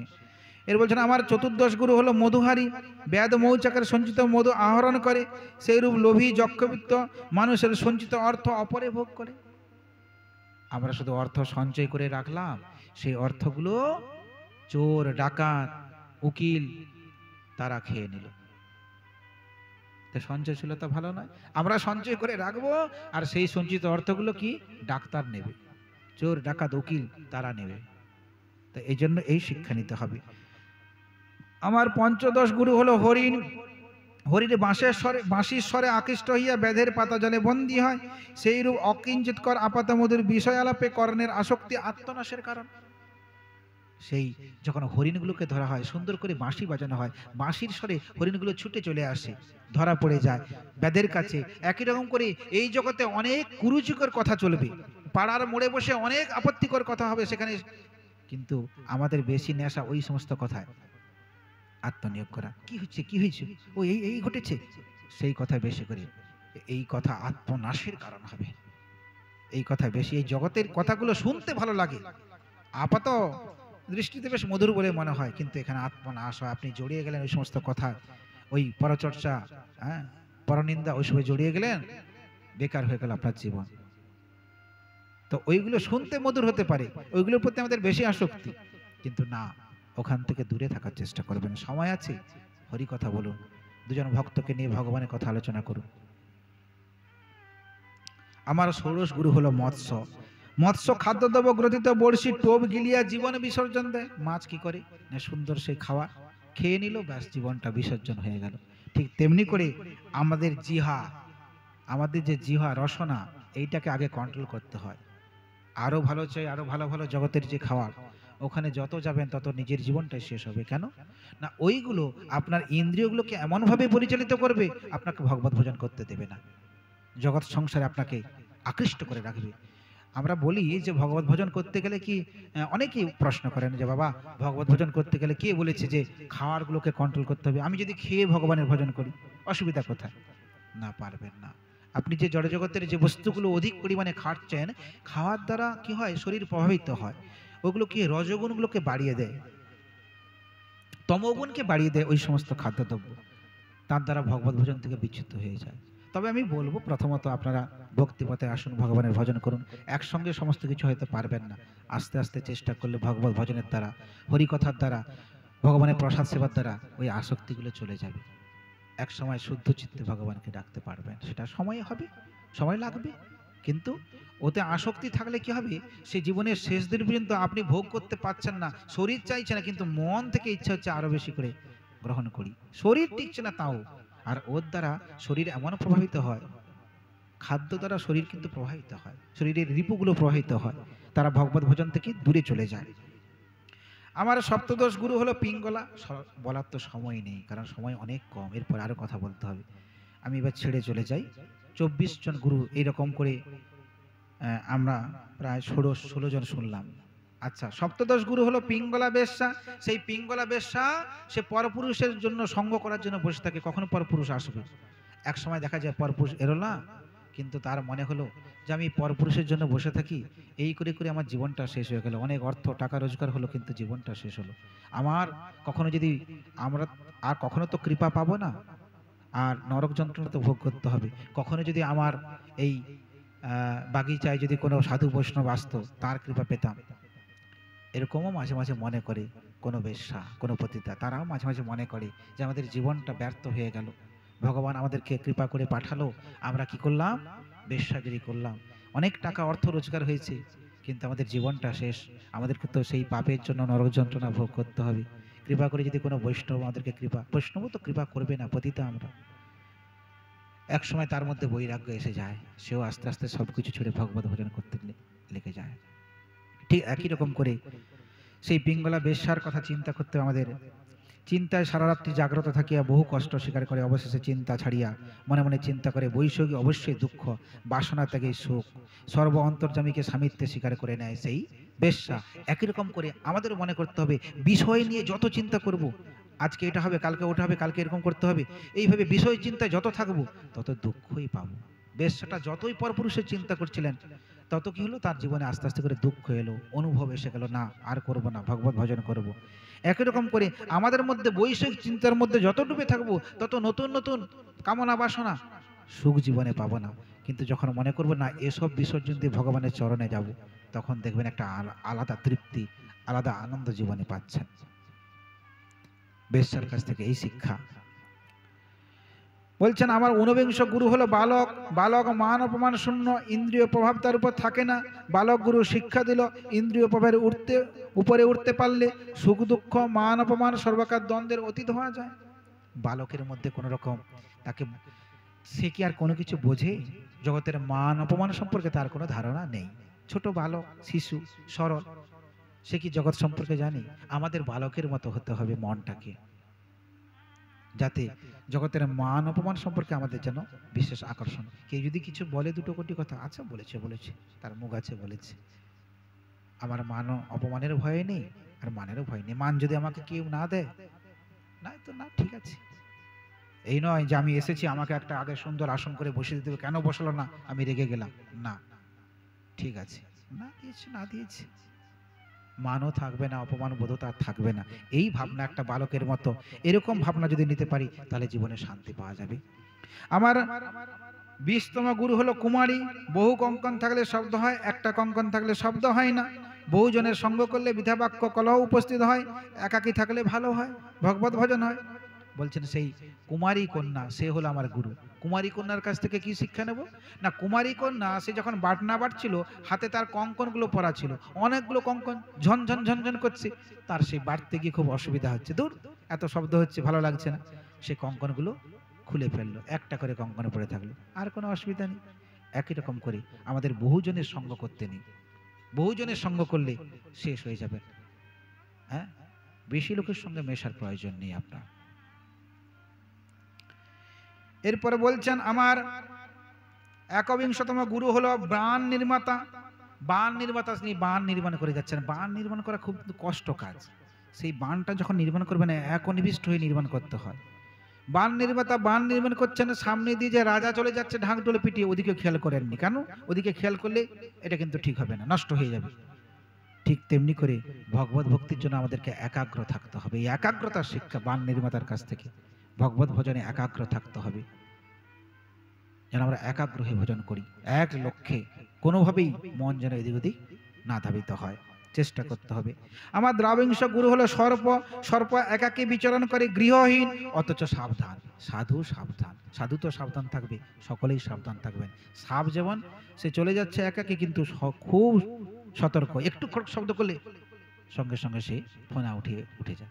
একই রকম সতর্ক থাকতে হবে। এই নয় যে আপনাকে মারিয়ে সবাই চলে যাবে, না, আপনি সতর্ক থাকবেন, কারণ প্রতি মুহূর্তে আপনার জীবনে বিপদ আসতে পারে। ভগবত ভজনের মধ্যে থাকুন, সতর্ক থাকুন, সাবধানে থাকুন। কেউ যেন আপনাকে প্রলোভন দেখিয়ে বিপরীত দিকে পরিচালিত না করে। আমার ত্রয়োবিংশ গুরু হলো মাকড়সা। মাকড়সা জাল বিস্তার করে, আবার কি করে পুনরায় গ্রাস করে নেয়। সেইরূপ ভগবান তার শক্তি দ্বারা জগৎ বিস্তার করে, আবার সবকিছু ধ্বংস করে নেয়। মাকড়সার কাছ থেকে শিক্ষা নিয়েছি। আমার চতুর্বিংশ গুরু হলো তেলে পোকা। ওই পোকা কাঁচ পোকার অত্যন্ত প্রিয়। কাঁচ পোকা উহাকে দেখতে পেলে, তেলে পোকাকে দেখতে পেলে কাঁচ পোকা সঙ্গে সঙ্গে তাকে ধরে নিয়ে গিয়ে তার কুঠিরের মধ্যে ঢুকিয়ে দেবে। এই কাঁচ পোকা যখন তেলে পোকাকে নিয়ে গেলে কুঠিরের মধ্যে ঢুকিয়ে দিল, এইবার সেই তেলে পোকা ভিতরে ভিতরে গিয়ে ভাবছে, ভাবতে ভাবতে ভাবতে ভাবতে সেও কাঁচ পোকায় পরিণত হয়ে যায়। একই রকম ভাবে বলছেন যে তেলে পোকা কাঁচ পোকার ভয়ে এমন ধ্যানানিবিষ্ট হয়, একনিষ্ঠ ধ্যানে সেও কাঁচ পোকা হয়ে যায়। সেই রূপ ভগবানের রূপ লীলা চিন্তন করতে করতে মানুষও ভগবত সারূপ্য লাভ করে যায়। আপনি যদি ভগবানের রূপ লীলা, তার কথা ইত্যাদি চিন্তন করতে থাকেন, চিন্তন করতে করতে করতে করতে এক সময় আপনি ঠিক ভগবানের ভক্তি দিয়ে একটা উন্নত জায়গায় পৌঁছে যাচ্ছেন, এবং শেষে ভগবত সারূপ্য লাভ করে ভগবানের ধামে চলে যাচ্ছেন। সারূপ্য মুক্তি কাকে বলা হয়? সারূপ্য মুক্তি হলো ভগবানের মতো স্বরূপ নিয়ে মুক্ত হওয়া। মানে ভগবান যেমন শঙ্খচক্র গদা পদ্মধারী, ভগবত ভজনের দ্বারা এরকম মুক্তি হয়। অন্তে এই দেহটা বিসর্জন দিয়ে ভগবানের মতো শঙ্খচক্র গদা পদ্মধারী হয়ে ভগবানের মতো স্বরূপ নিয়ে মুক্ত হয়ে ভগবানের ধামে যাওয়া যায়। একে বলা হয় সারূপ্য মুক্তি। এজন্য আমরা যদি ভগবানের ধ্যান, ভগবানের ভজন, ভগবানের গুণগানে যুক্ত থাকি একনিবিষ্ট চিত্তে, তাহলে এক সময় ভগবানের ধামে তার সারূপ্য মুক্তি আমাদের হয়ে যাবে। যেমন ওই তেলে পোকাটা কাঁচ পোকার কথা চিন্তা করতে করতে সেও কাঁচ পোকা হয়ে গেল। তাই এই শিক্ষা নিলাম। এই 24 গুরু ছাড়াও আমার দেহ হলো গুরু। হ্যাঁ, এই দেহ নিয়ত মরণশীল, শিগাল কুকুরের ভক্ষ। তাই পতনের পূর্বকাল পর্যন্ত বিলম্ব না করিয়া ঈশ্বর লাভের জন্য যত্ন হওয়া উচিত। এই দেহ হলো গুরু। এই দেহটা মরণশীল, শিগাল কুকুরের ভক্ষ। তাই কখন পতন হবে ততদিন পর্যন্ত অপেক্ষা না করে তার আগেই হরিভজন করুন, ঈশ্বর লাভের জন্য যত্নবান হন। এই শিক্ষা সেই অবধূত দত্তাত্রেয় দিলেন যদুকে, এবং সেই কথা কৃষ্ণচন্দ্র কাকে বললেন? উদ্ধবকে। উদ্ধব এতক্ষণ এই শিক্ষা গ্রহণ করে ভগবানের চরণে প্রণাম করলেন, প্রভু তোমার অশেষ কৃপা, তোমার কৃপার দ্বারা আমি অনেক কিছু শিখলাম। এবং উদ্ধবকে কৃপা করে ভগবান আরো অনেক শিক্ষা দিলেন। সেই শিক্ষা গ্রহণ করে উদ্ধব এবার চলে যাবেন। যাওয়ার সময় ভগবান বলছেন, উদ্ধব দেখো, তুমি তো মনে মনে তোমার এই আশা যে আমি আর থাকবো না বলে তোমারও থাকার ইচ্ছা নেই, কিন্তু আমি যে থাকবো না তা নয়, সামনেই কলিযুগ আসছে, আমি চলে যাওয়ার পর কলিযুগ আসবে, কিন্তু কলিযুগে আমি থাকবো না কে বলেছে উদ্ধব? আমি থাকবো, তোমাকে আমি ভাগবত তুলে দিলাম। উদ্ধবের হাতে ভাগবত তুলে দিলেন, আর নিজের সমস্ত ক্ষমতা, সমস্ত শক্তি ভাগবতের উপর দিয়ে দিলেন। আমি ভাগবত রূপে কলিযুগে থাকবো। উদ্ধব বলিয়ে ভাগবত ভগবান কি, আমি ভাগবত রূপে কলিযুগে থাকবো। তাই যেখানে ভাগবত কথা হচ্ছে সাক্ষাৎ ভগবান আছেন। আপনি অন্তর দিয়ে অন্তরের সেই সহজ সরলতার জায়গায় নিজেকে বসিয়ে বিশ্বাস করুন যে সাক্ষাৎ ভগবান আছেন, আমাদের কৃপা করছেন। এই জন্য ভাগবত কথার এত প্রভাব। সত্যি এই ভাগবত মানুষের জীবনটাকে পাল্টে দেয়। হ্যাঁ, ভাবতে পারবেন না এই ভাগবত আপনি একনিষ্ঠ চিত্তে মন থেকে যদি ভাগবতকে ভালোবাসতে পারেন, তাঁর চরণে শরণাগত হন, দেখবেন আপনার জীবনটাই পাল্টে যাবে। কারণ ভাগবত সাক্ষাৎ ভগবান। উদ্ধবকে বলেন আমি থাকলাম ভাগবত রূপে। উদ্ধব চলে গেলেন ভগবানকে প্রণাম করে। এইবার সেই ভগবান তিনি সেই যদুকুলের সংহার করবেন। সকল প্রস্তুত হয়ে গিয়েছে কোথায়? সেই প্রভাস তীর্থে যাওয়ার জন্য। সকলে মিলে চলে গেলেন প্রভাস তীর্থে। ভগবানও সেখানে গেলেন। প্রভাস তীর্থে গিয়ে ভগবানও সকলকে আদেশ করছেন যে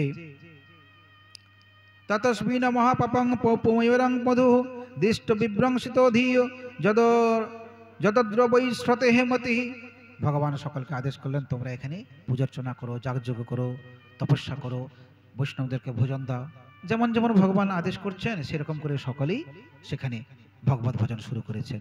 কিন্তু সেই ভগবত ভজন করতে করতে আবার সেই যদুবংশীয় কিছু উচ্ছৃঙ্খল ছেলে, মানে যারা যদুবংশের একটু বয়োবৃদ্ধ, তারা কিন্তু ভগবানের কৃষ্ণকে মানেন, কিন্তু বেশিরভাগ যুবক যারা যুবা প্রকৃতির তারা উচ্ছৃঙ্খল।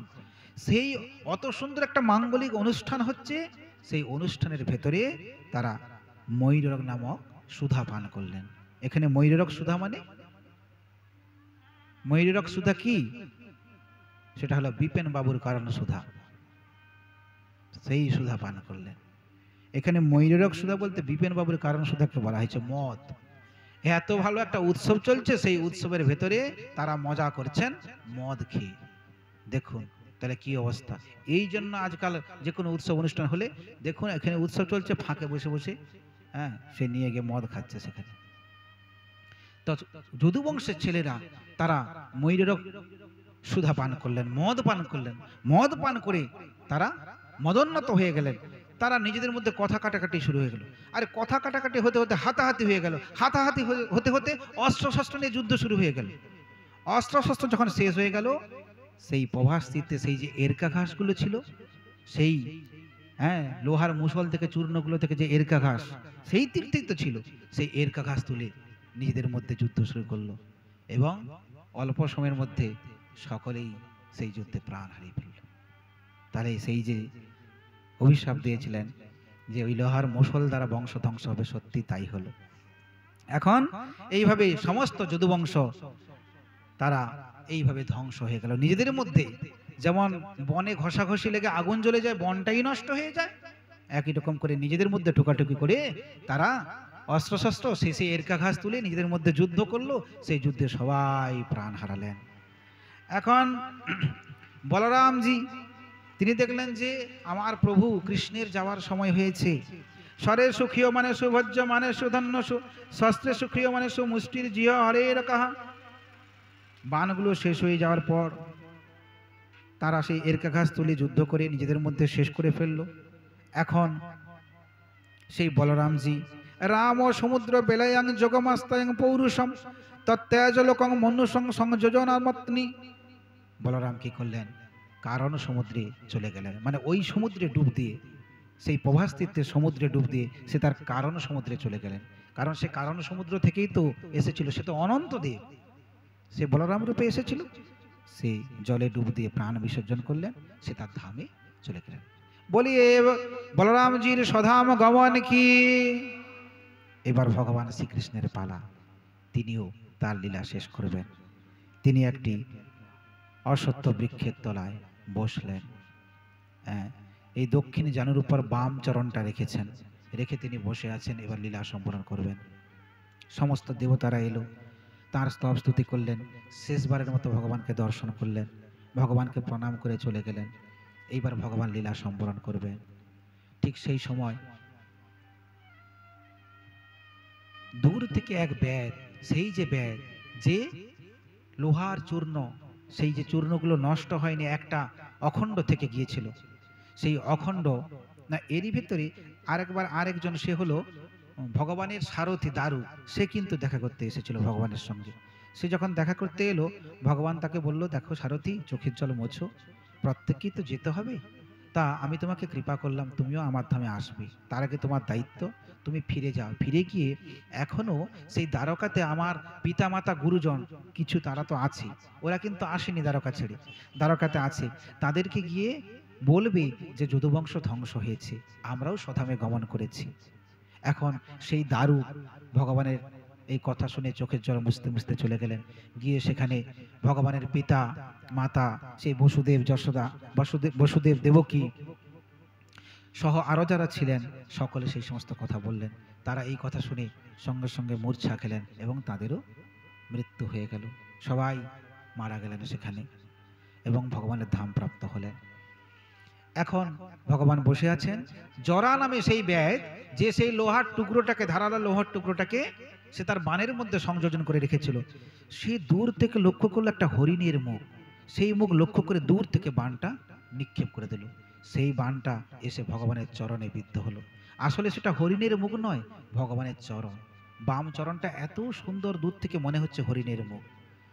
এখন সেই ব্যাধ নিক্ষেপ করার সঙ্গে সঙ্গে তীরটা এসে ভগবানের চরণে বিদ্ধ হলো। সঙ্গে সঙ্গে সেই ব্যাধ ছুটে এলেন, এসে দেখলেন ভগবান সাক্ষাৎ জগদীশ্বর। সঙ্গে সঙ্গে ভগবানের চরণে পড়ে গেলেন। প্রভু, আমি বুঝতে পারিনি, প্রভু এরকম ঘটনা ঘটেছে, আমি বুঝতে পারিনি। আমি দূর থেকে মনে করলাম এটা একটা হরিণের মুখ, তাই তো আমি বাণ চালালাম, কিন্তু আপনার চরণ বলে বুঝতে পারিনি প্রভু। আমি কত বড় অন্যায় করেছি, কত বড় পাপিষ্ঠ, আপনার চরণে আঘাত করেছি। আপনি আমার মতো পাপিষ্ঠকে শাস্তি দিন। ভগবান বলছেন, মা ভৈজরে তমোদিষ্ট কাম এসো কৃত হিমে যাহি তাঙ্গ মদনুজ্ঞাত স্বর্গং সুকৃতিং পদম। বলছেন না, তুমি আমার অনুকূল কাজই করেছো। আমি চেয়েছিলাম যে সেই ঋষিগণের অভিশাপ দ্বারা যদুবংশ ধ্বংস হোক। সেই ঋষিগণের অভিশাপের ফসল হলো ওই লোহার টুকরো যেটা তুমি বানের মধ্যে রেখেছিলে। তাই সেই লোহার চূর্ণগুলো দিয়ে যদুবংশ ধ্বংস হয়েছে, ঘাস রূপে এরকা ঘাস হয়ে, বাকি টুকরো দিয়েও তো আমি যাব। তো এটা আমার আগে থেকে প্রত্যাশিত ছিল। ব্যাদ, তুমি ঠিক কাজ করেছো, তুমি চিন্তা করো না, আমি তোমাকে কৃপা করলাম, তুমি আমার চরণ লাভ করবে। সেই জরাবেদকে কৃপা করলেন। জরাবেদ তৎক্ষণাৎ তার সেই মনুষ্য শরীর ত্যাগ করে দিব্য ভগবানের মতো স্বরূপ নিয়ে ভগবত ধামে চলে গেলেন। এখন ভগবান তিনি লীলা সম্বরণ করবেন। তিনি সেখানে বসে আছেন। এবার চিন্তা করলেন, গচ্ছ দারবতিং সুত গায়নিতাং নিধনং মিথ শঙ্কর নিজং বন্ধুব্য বহি মদর্শনাম। এখন ভগবান তিনি তার লীলা সম্বরণ করার জন্য একেবারে মন প্রাণ একত্রিত করেছেন। তিনি তার ধামে চলে যাবেন। লোকাভিরামং শতনু ধারণা ধ্যান মঙ্গলম যোগ ধারণা দগ্ধা ধামা বিশত সকম। ভগবানের যে দেহটা, শরীরটা, তিনি তো মনুষ্য দেহ নিয়ে এসেছেন, তিনি তো গোলকপতি ভগবান। তাই ভগবানের বিগ্রহ উপাসকদের ধ্যান ধারণার মঙ্গলময় আধার, সমস্ত লোকের পরম আধার আশ্রয়। তাই তিনি এই দেহটাকে পুড়ালেন না, অগ্নিযোগ দ্বারা একে নষ্ট করলেন না।